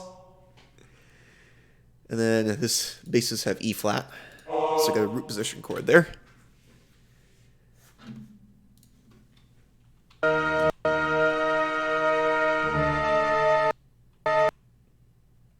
Then we have what sounds like a diminished chord. Actually, I should bring that over here, shouldn't I, while I'm listening to it.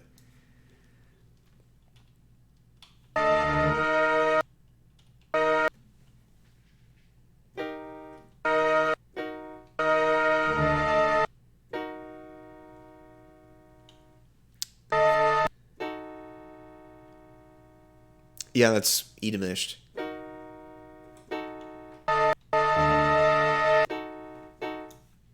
Whoops. Did not mean to do that. So sopranos are going to have to go down to A. Good luck, sopranos.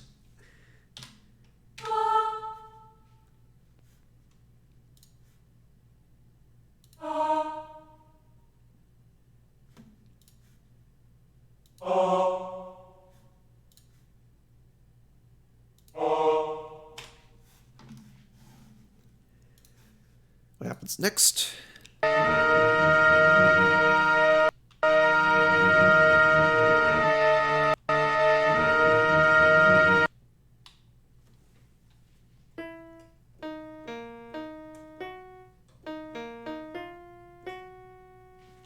So I have that bass melody, and I'm totally going to give that to the basses. It's bass's time to shine.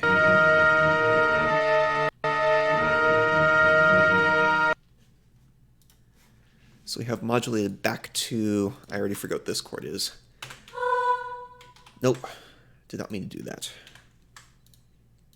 No need for forte there.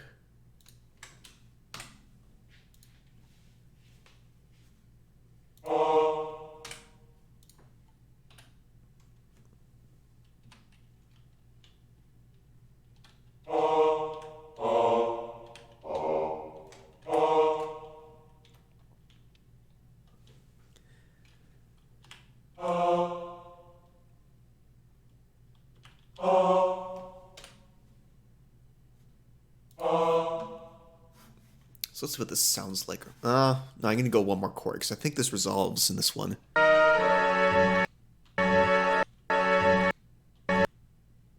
No, it does not resolve at all. I was a fool to think any of these chords would ever resolve. So what's this?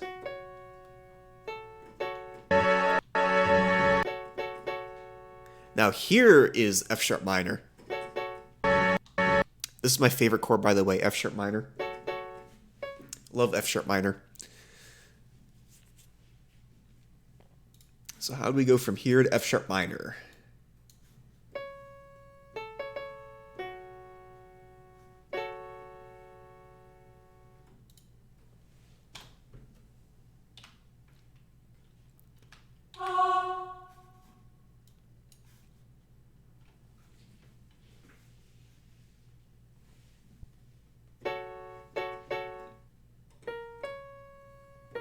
Oh, do I want to make sopranos go from B flat to C sharp?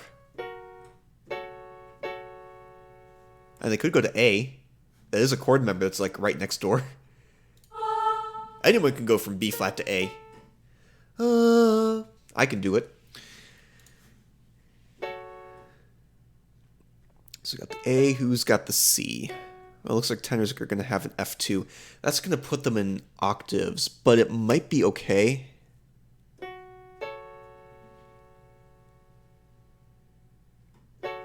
No, that's kind of low, isn't it?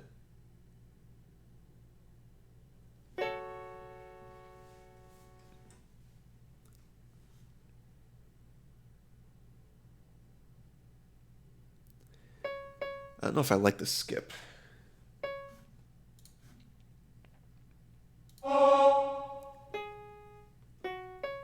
Oh, it's a fifth. That's fine. I can do fifths, and so can all my other tenors. It looks weird.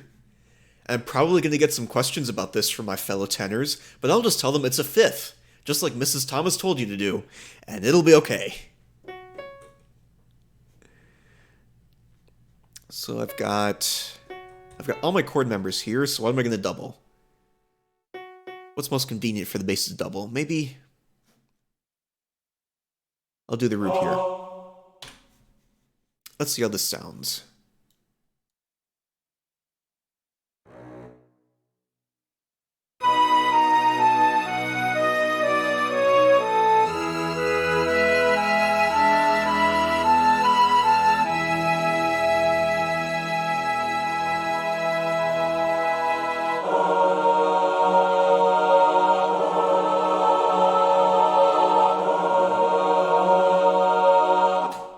I don't like that voicing.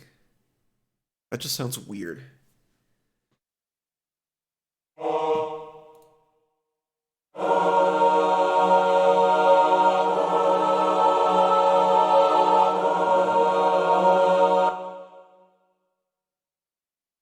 Yeah, that voicing is definitely wrong. I'm not getting the same sound.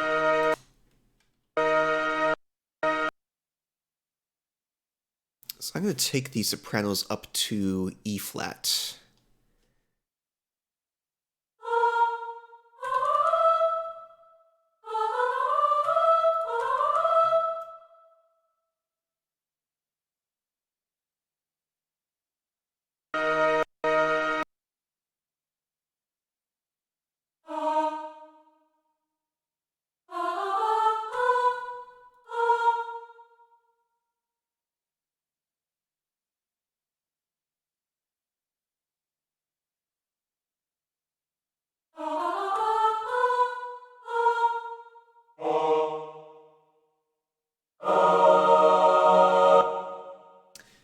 now this G in the middle sounds weird.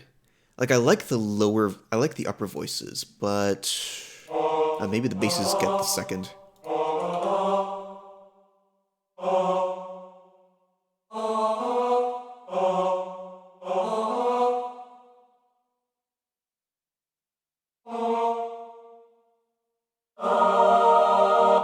Oops, that's the wrong chord.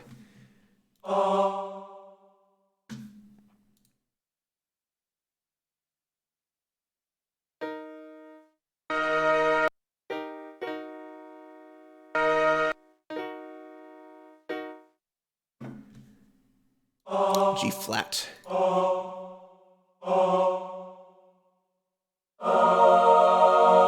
No, that's wrong too.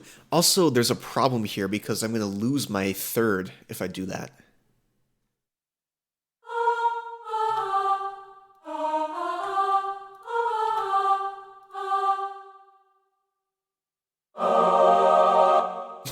That was because I forgot the flat again, of course.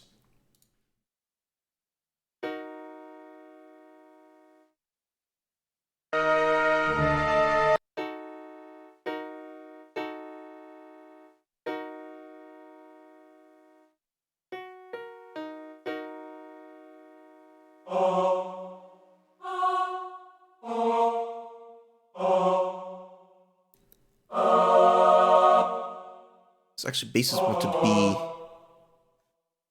E flat now. There we go. That's a good chord. That's a voicing I want. And what happens is the B flat goes to A. So us tenors will be doing the crazy stuff.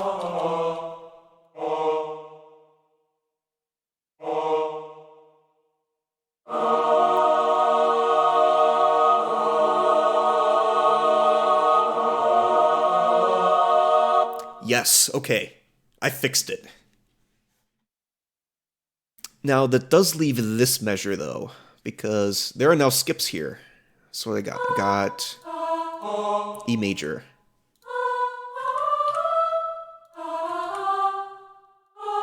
Poor altos, you now have to go from the G sharp to G flat. Sorry, altos.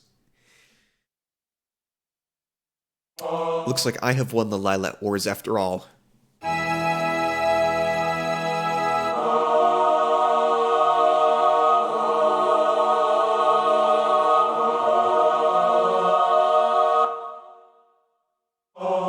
That's a quarter note. Also, what is wrong with my crescendo here?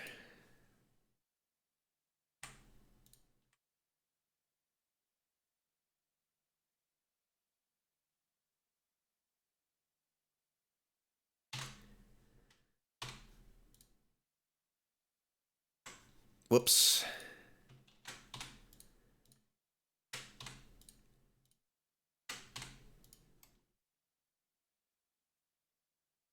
Is this how Sibelius wants me to do this?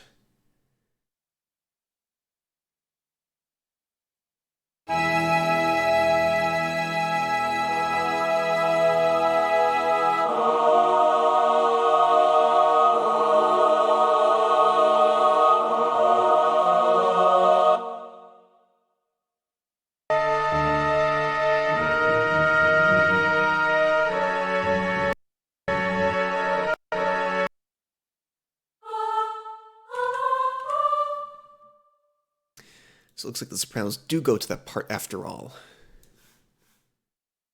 What are my notes here? Got... And then it's the next chord member down for the altos, which was an A.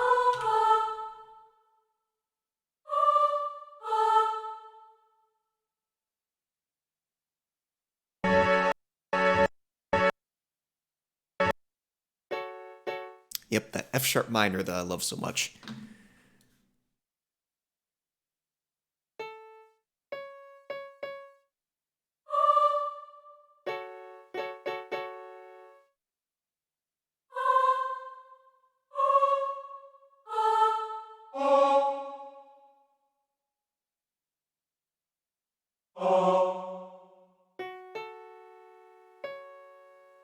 What's the nearest chord member to B flat? I guess it's A, but I don't know if I want a double A. Let's see what that sounds like. Yeah, that's not great.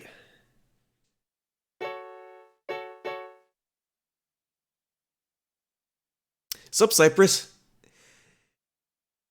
Yep. I've been a musician since I was like 4 years old. Just never streamed it before. Although you've probably seen the piano ever since I got my new webcam angle. You just never seen me use it before.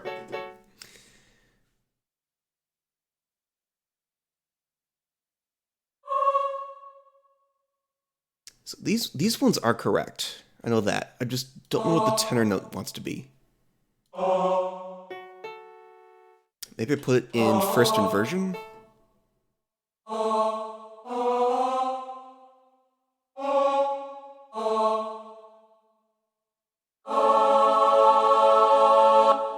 That's kind of high. Oh, nice. What do you play, Cypress?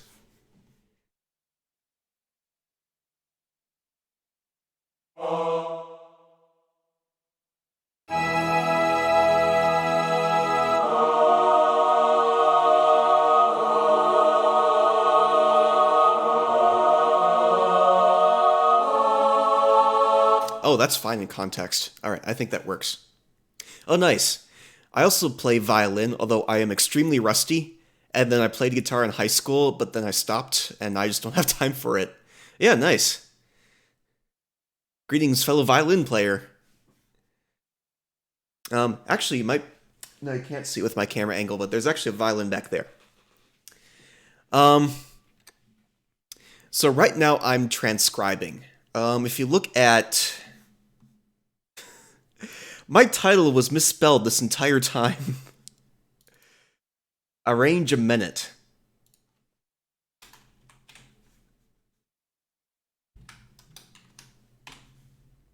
I didn't notice that, and I've been streaming for 2 hours. Anyway, so basically what I'm doing is I started with a transcription that I've been working on for a while. Then what I'm doing for this stream is I'm going back and I'm modifying it specifically for the orchestra I'm submitting this to, which I'm a member of, in the chorus actually. And this particular section, I had this idea for a new section.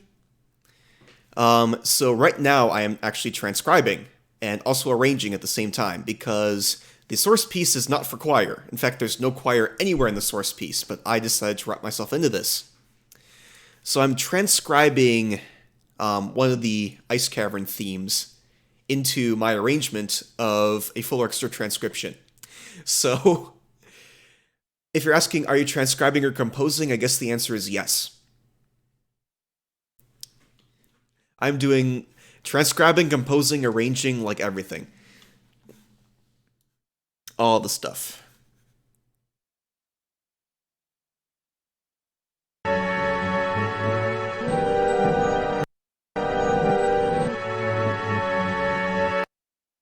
So here I'm hearing another cello part.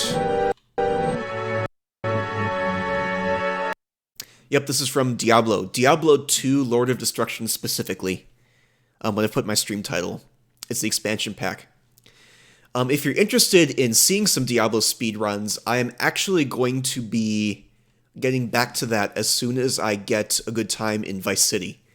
So maybe in the near future, I should be actually starting up some Diablo 2 runs again.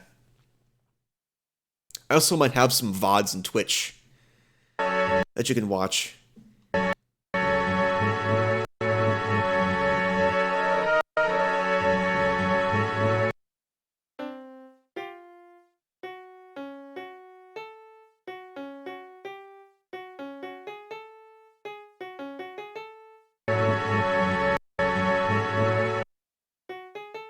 Okay, that's pretty much the same thing as the previous one.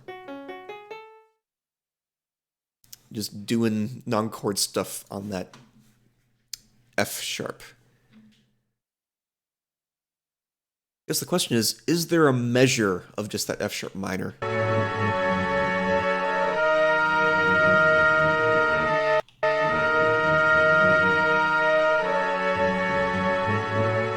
Oh, that's tricky. It's a measure of rest, or A beat of rest. And then the eighth note stuff.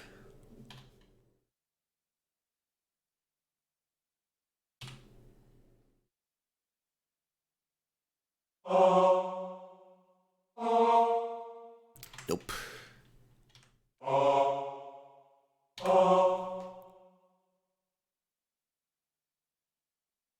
Is it? I think that's a G sharp. It's definitely not A flat, not in this key.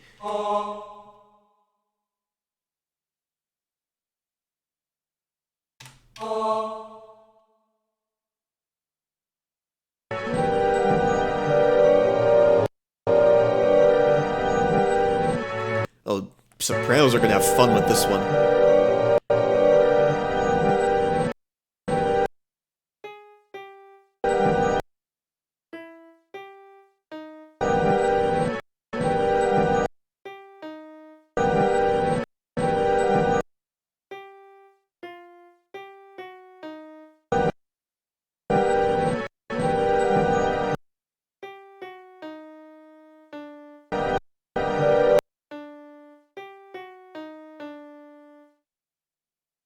Yeah, this is the annoying part of transcribing and why I did not stream it, because this is basically all transcribing is. I'm just going back and forth trying to find what notes these are.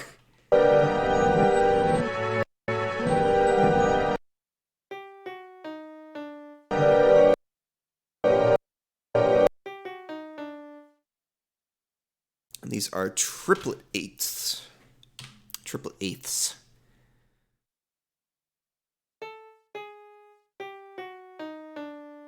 Starts on a G.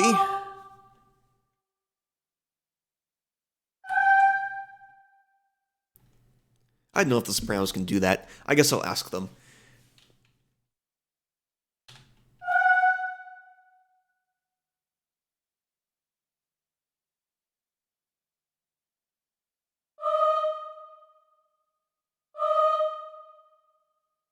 That's a natural D. That's what she said.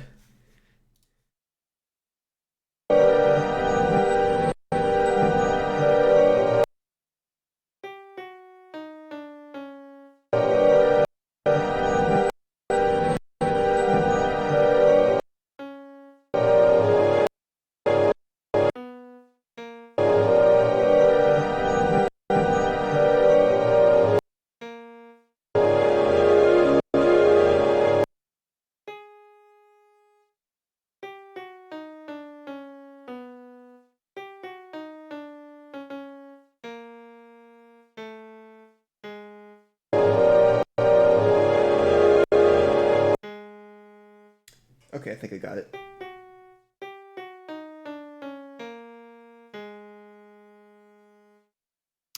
If it's wrong, I'll notice.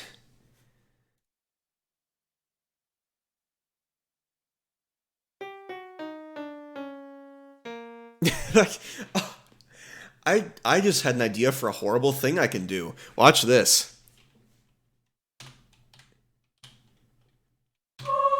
Yeah, look at that. Oh dear. That is not how scales work.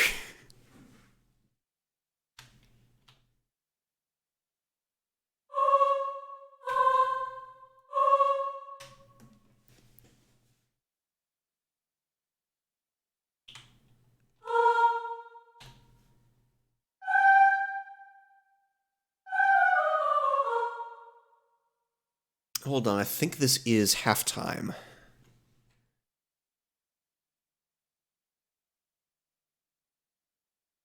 Where is my button that makes things double time? There it is.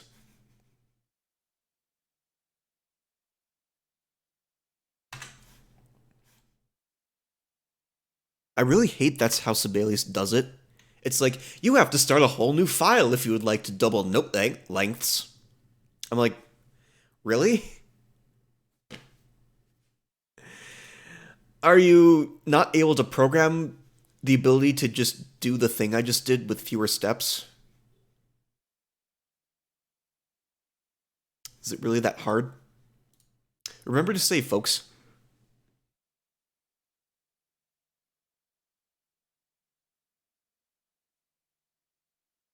Anyway, now we have this cello melody, and I shall be giving that to me and my fellow tenors.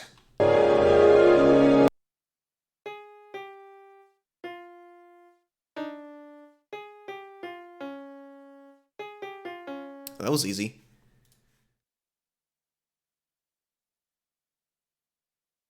Actually, do I want to give it to the tenors? I might give it to the altos. And then tenors and basses can be doing chord stuff below. That might work out better.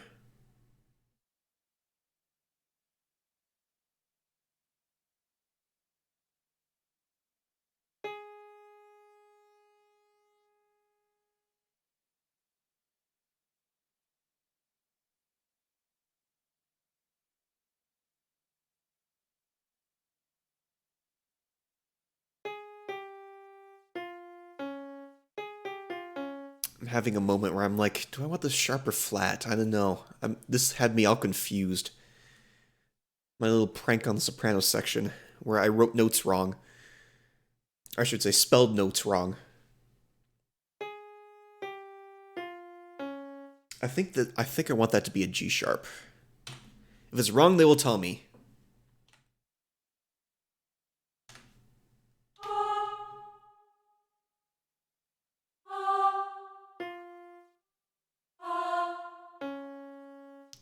That's a C sharp. Hold on, I just forgot. This is all triplets, and I didn't do the triplet thing.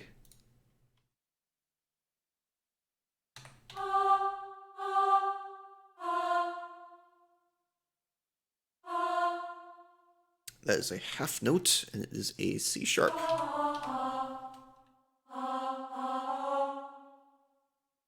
Nope, not the mixer. Wanted to get out of note mode.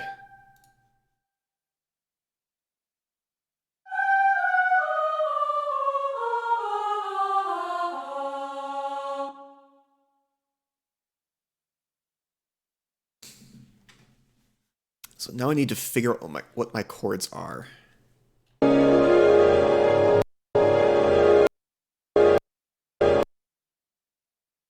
See, this is where transcribe can be kind of a pitfall, because it's like, it knows there's a lot of frequencies there, but it can't quite figure out which ones it is.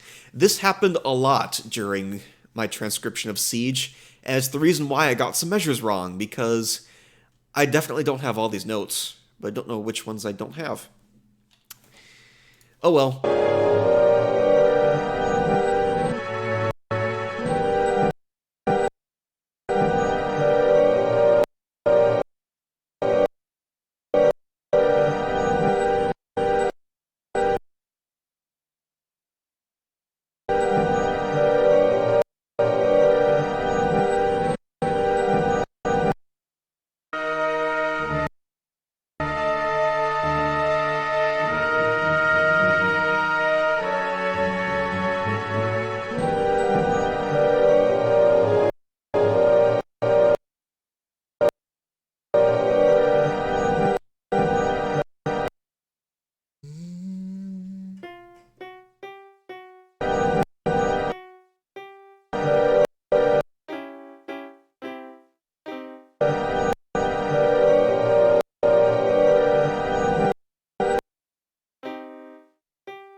Alright, it's G minor. That's the world of transcribing. Just gotta scrub it a million times and then eventually, oh, G minor. It's probably not even G minor, but if it isn't, I'll figure it out as soon as I put the notes in. So, how do I get from... So that shall be B, flat. You shall be a G.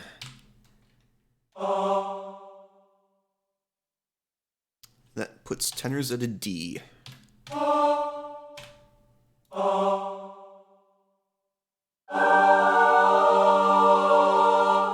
There it is. That is indeed G minor.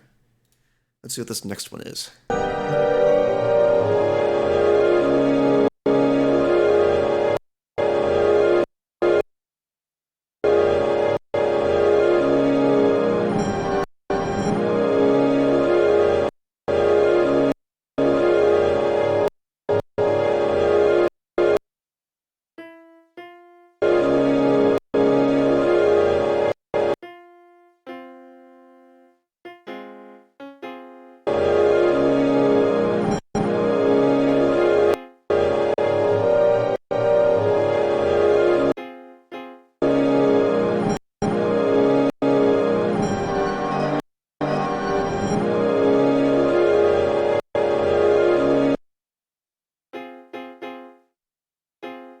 It's telling me there's a...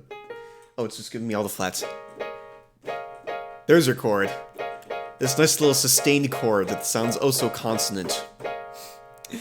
Thanks, transcribe. Okay. I was leaning towards another F minor. No, I wasn't. I totally forgot what chord I was doing.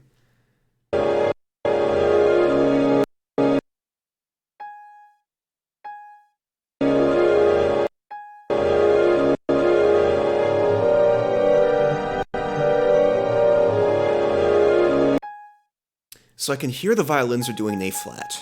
That I know. Which is kind of echoing what the cellos are doing.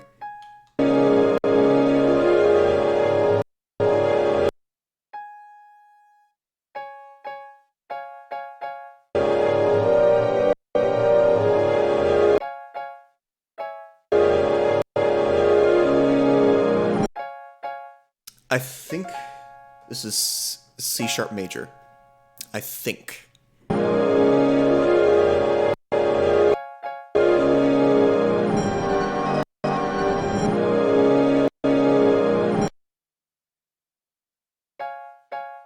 I'm gonna try C sharp major.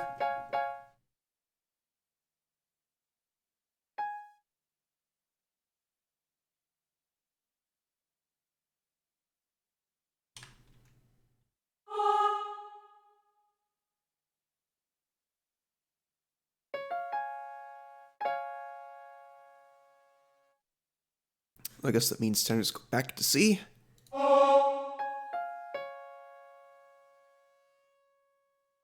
Only note we need left is F, and basses are right there. So let's try that.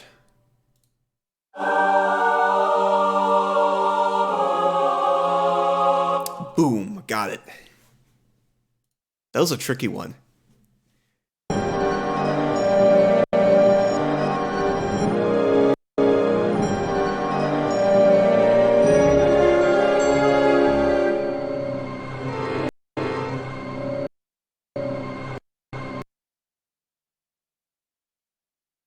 So now we just have the same chords again. This time I'm gonna probably revoice the chords.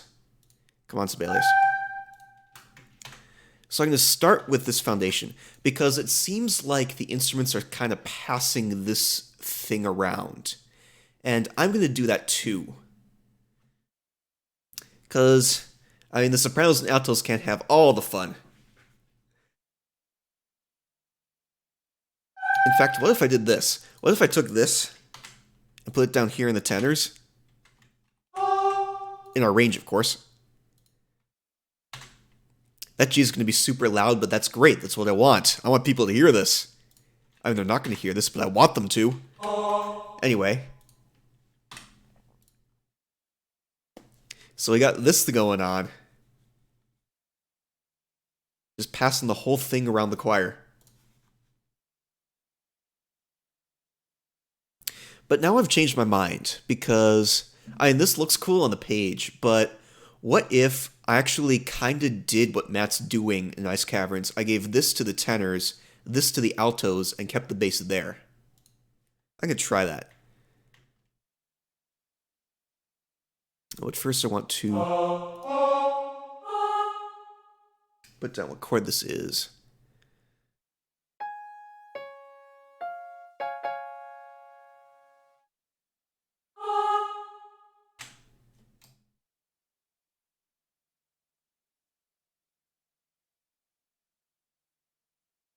This is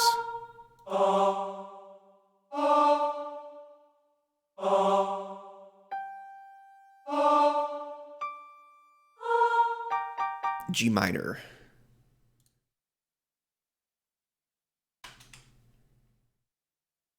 Oh, great. I put dynamics in.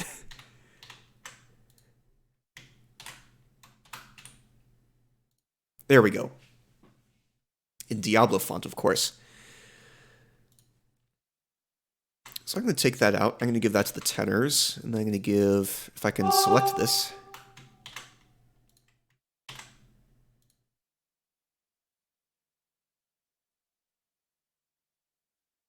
So what am I missing now? I got an F. I got a G sharp.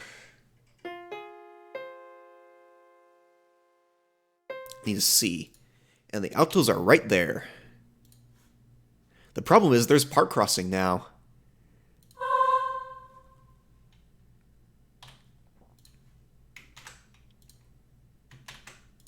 So you shall be getting G sharp.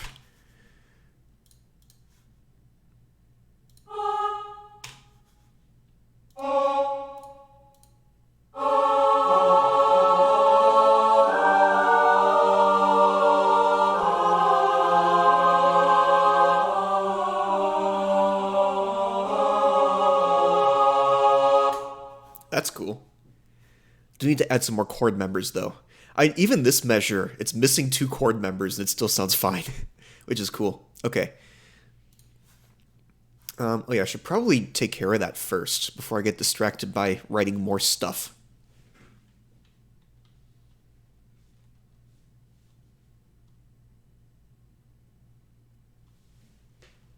And actually, I won't have much more to write. I think I'm going to remove these measures. The choir has its fun for about 8 measures. I will listen to the rest of the piece and see if I want the choir to have more fun, but I think this might be it. Anyway, G minor, so we have G.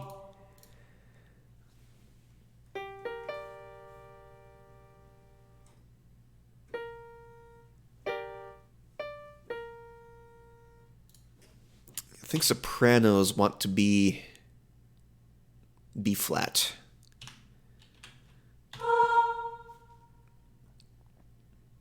And the tenors will go C sharp, D, C sharp.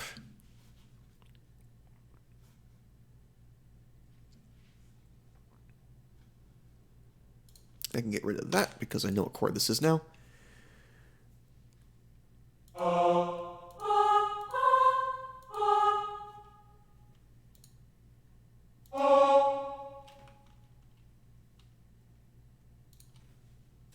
Wow, this is going to be a really close together chord.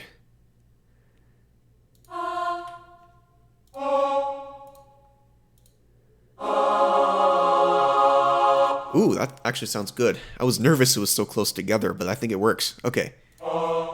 Let's check out this whole section.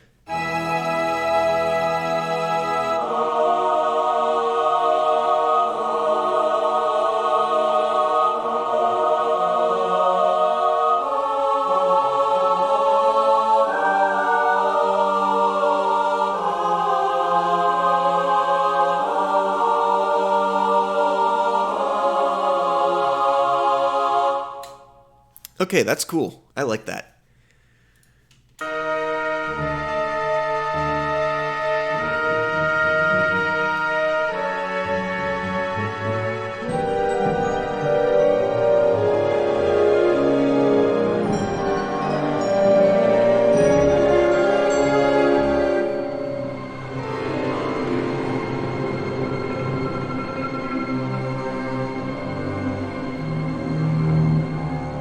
Yeah, I don't think I'm going to do that. But there seems to be some other stuff going on here. I don't know if I want to do it. So it would sound cool. Oh, I do want to add one more measure, though.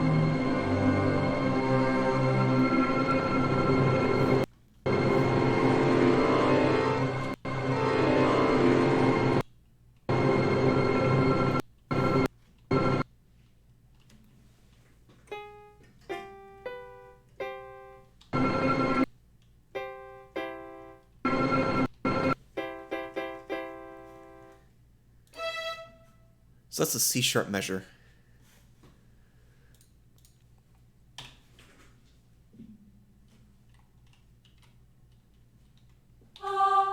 So the sopranos are down there, altos are there. I am there, and basses are there, I guess.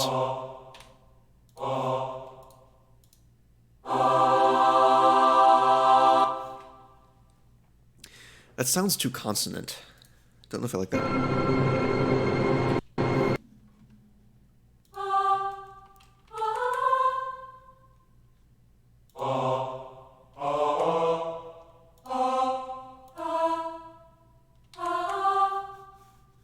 I'm sorry, sopranos, you're gonna have to do that skip because I want this chord inverted.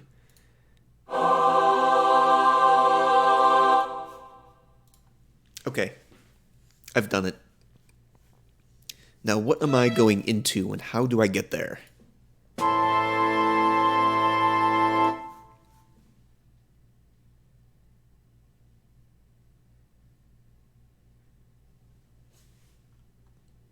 I could probably just go to the E minor chord.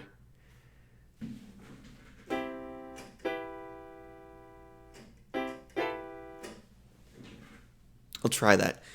Might want to modulate through something first.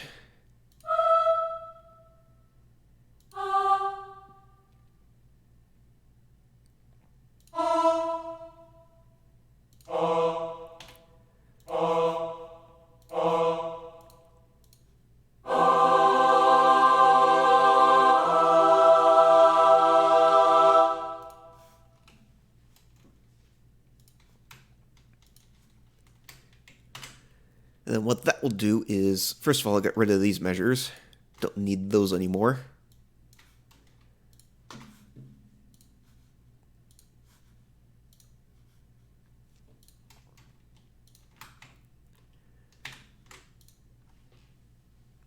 We'll dovetail into this. And then everyone will crescendo in.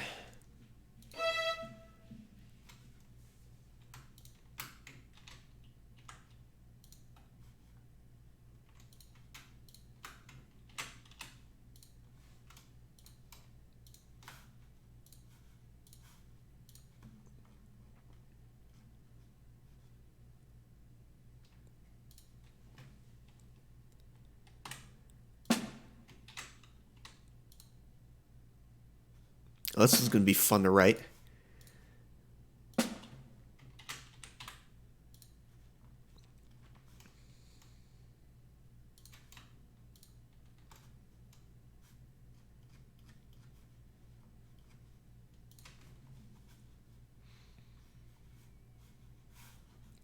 So let's see if I can identify that cello part I'm missing.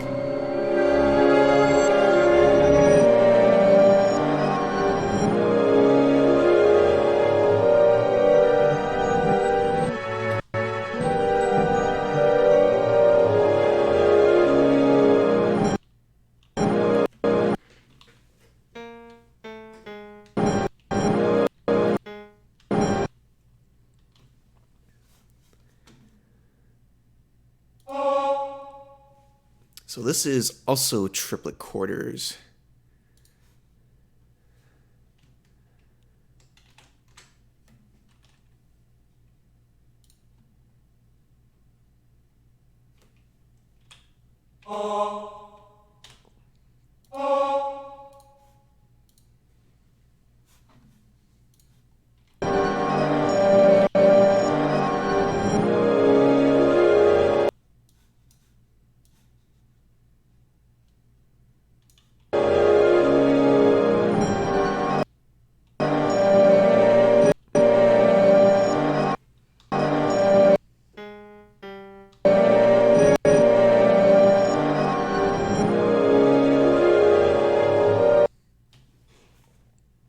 Probably let you see all of that. So I'm going to be doing a whole bunch of scrubbing to figure out this cello line.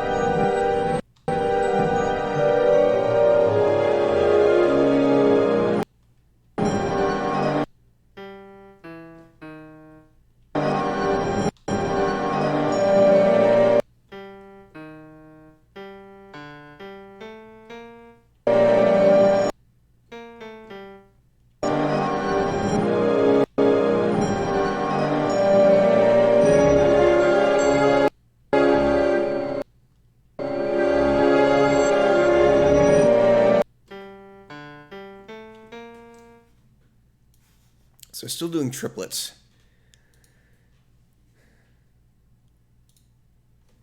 Might even give that to the basses. The reason why is because if I put the tenors next to the altos here, I think the movement's going to be too close. So, more stuff for basses to do.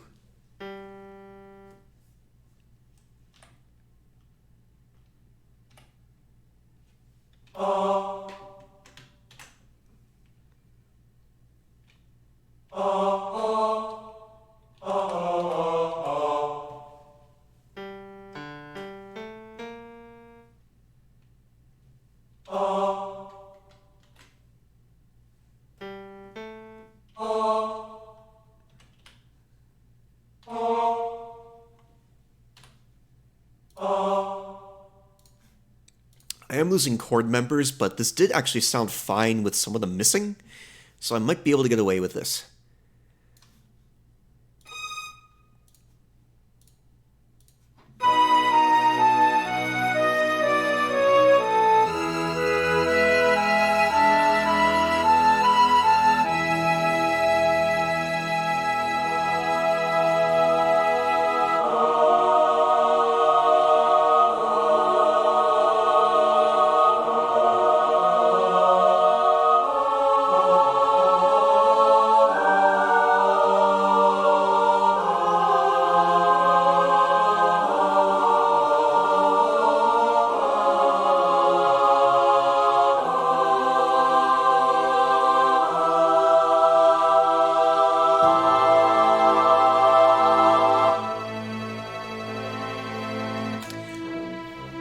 Well, if I was able to identify chords correctly, that would sound fine. But it seems I got this one wrong. Okay.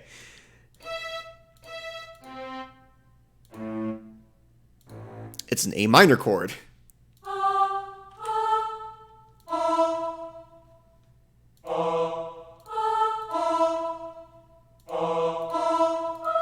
I've got too much E. That's my problem. That's why it sounded like something was missing there. Something needs to be C. I think it's going to be tenors, because they're already C.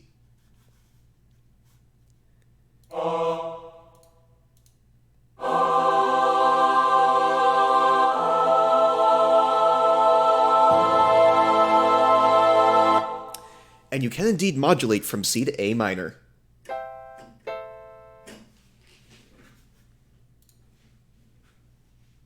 Now I do want to revoice this chord a bit, because it sounded kind of weird in this inversion.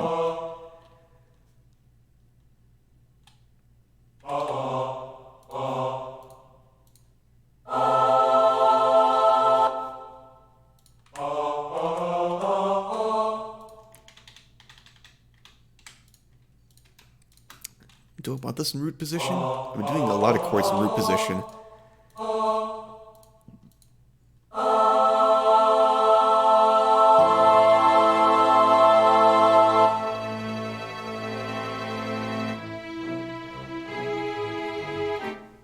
I think that works. I'm going to listen to it one more time in context.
Alright, that's fine.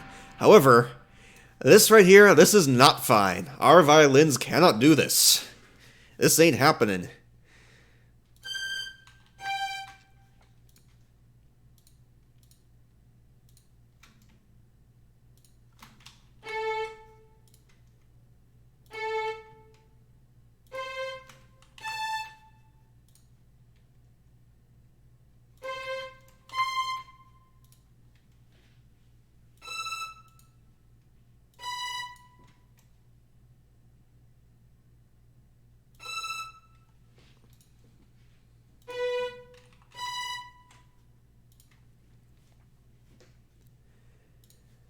And then you are just gonna go down there.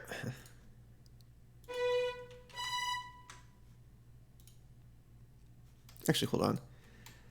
Now I'm gonna lose some of the movement that Matt's going for here. Also, this needs to go down.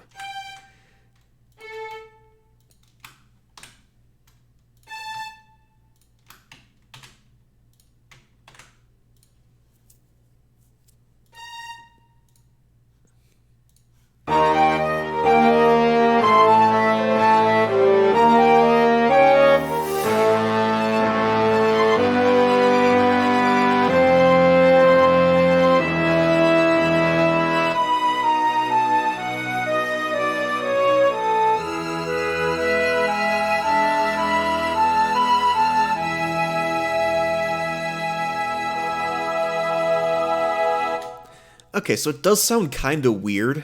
You do lose that movement, but it's not terrible. I don't hate it. So I'm just going to roll with this. These notes are all kind of close together anyway, so that'll be nice and easy for the violins. Is the piccolo doing anything? Well, actually, I don't know if I want piccolo, because these notes are all doubled. And if I just have piccolo on top, that might dull it. So I don't know if I want to do that.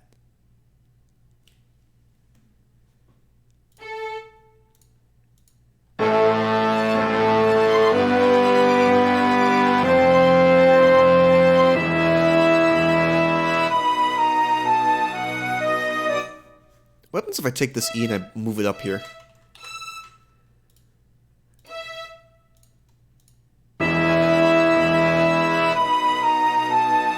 Nah, it didn't do anything for me.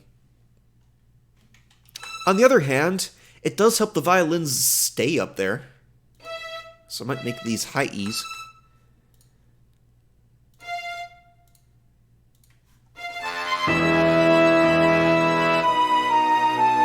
That actually helped out a bit. I can work with that.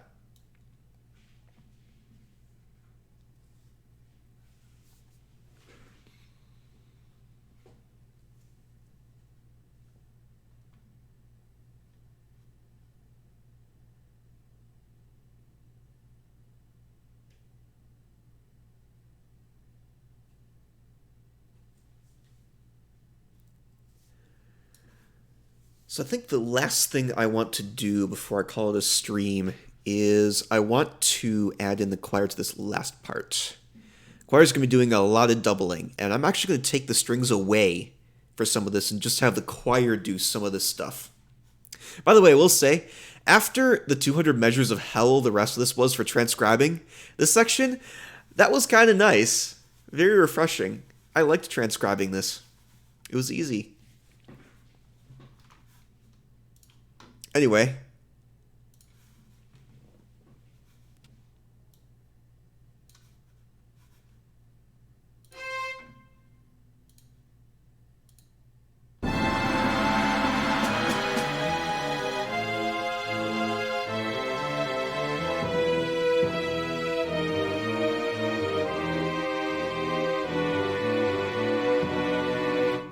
Alright, that's what I want the choir to do.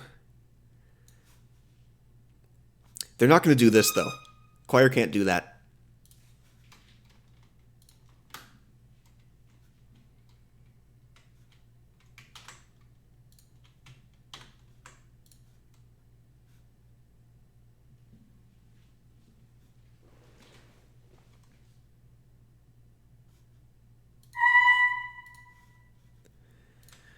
So I got some issues with lines here. So I'm going to have to swap these around a bit. I think our sopranos can scream up to that B.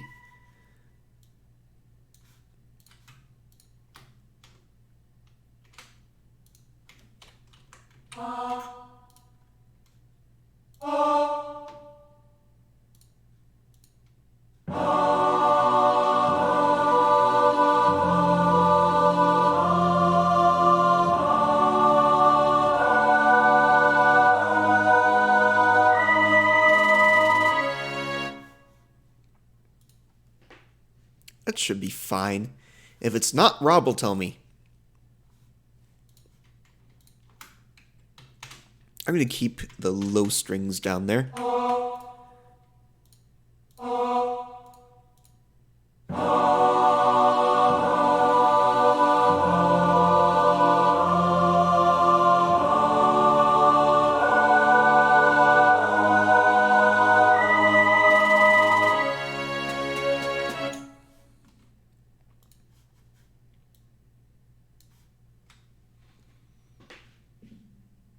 I don't think our sopranos can scream up to a C, which is unfortunate because I kind of wanted them here.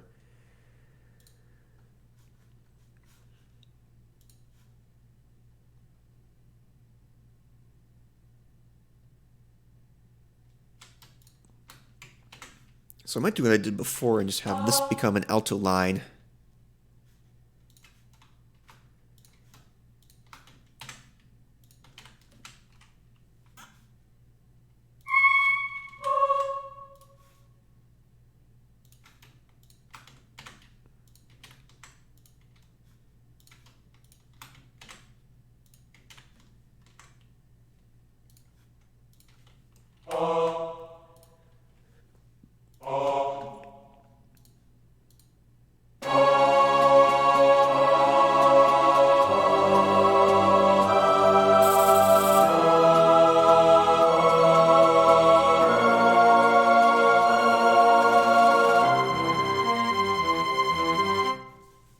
And then everyone's going to go to the closest C for this. While the lower strings do stuff.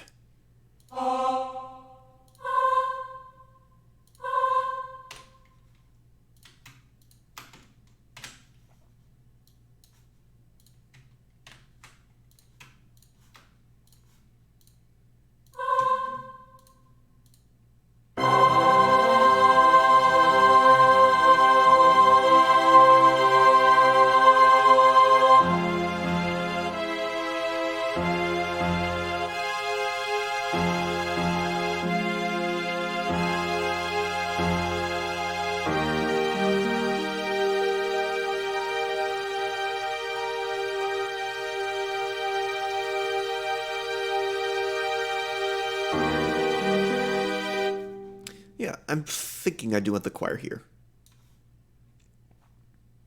I don't want them screaming a G, though. So I will put the sopranos on E flat.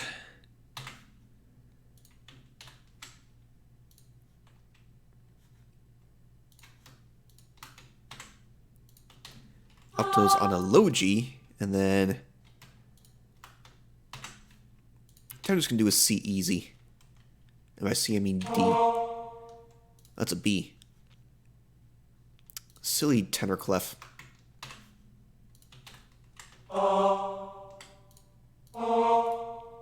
Let's see what that sounds like.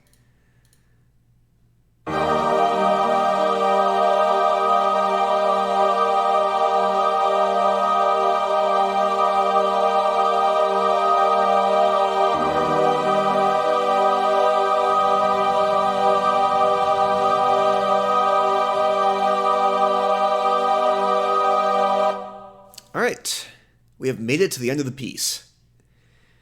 Now there is one last thing I want to do, and that is add... Oh, I already added saxophones there. Okay, so I think I'm basically done with tonight's stream. There is more work to do, as I mentioned throughout the stream, but thanks everybody for stopping by. Hopefully you can find this piece coming to a Washington Metropolitan Gamers Symphony Orchestra concert near you. once Corona's done. Yeah. Anyway, let's see if I want to raid anybody.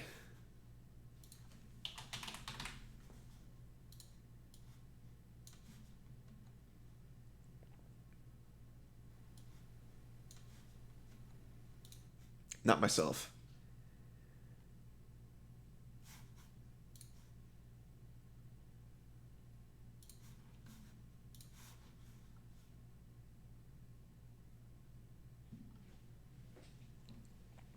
Nope, not really. I guess I'll just post.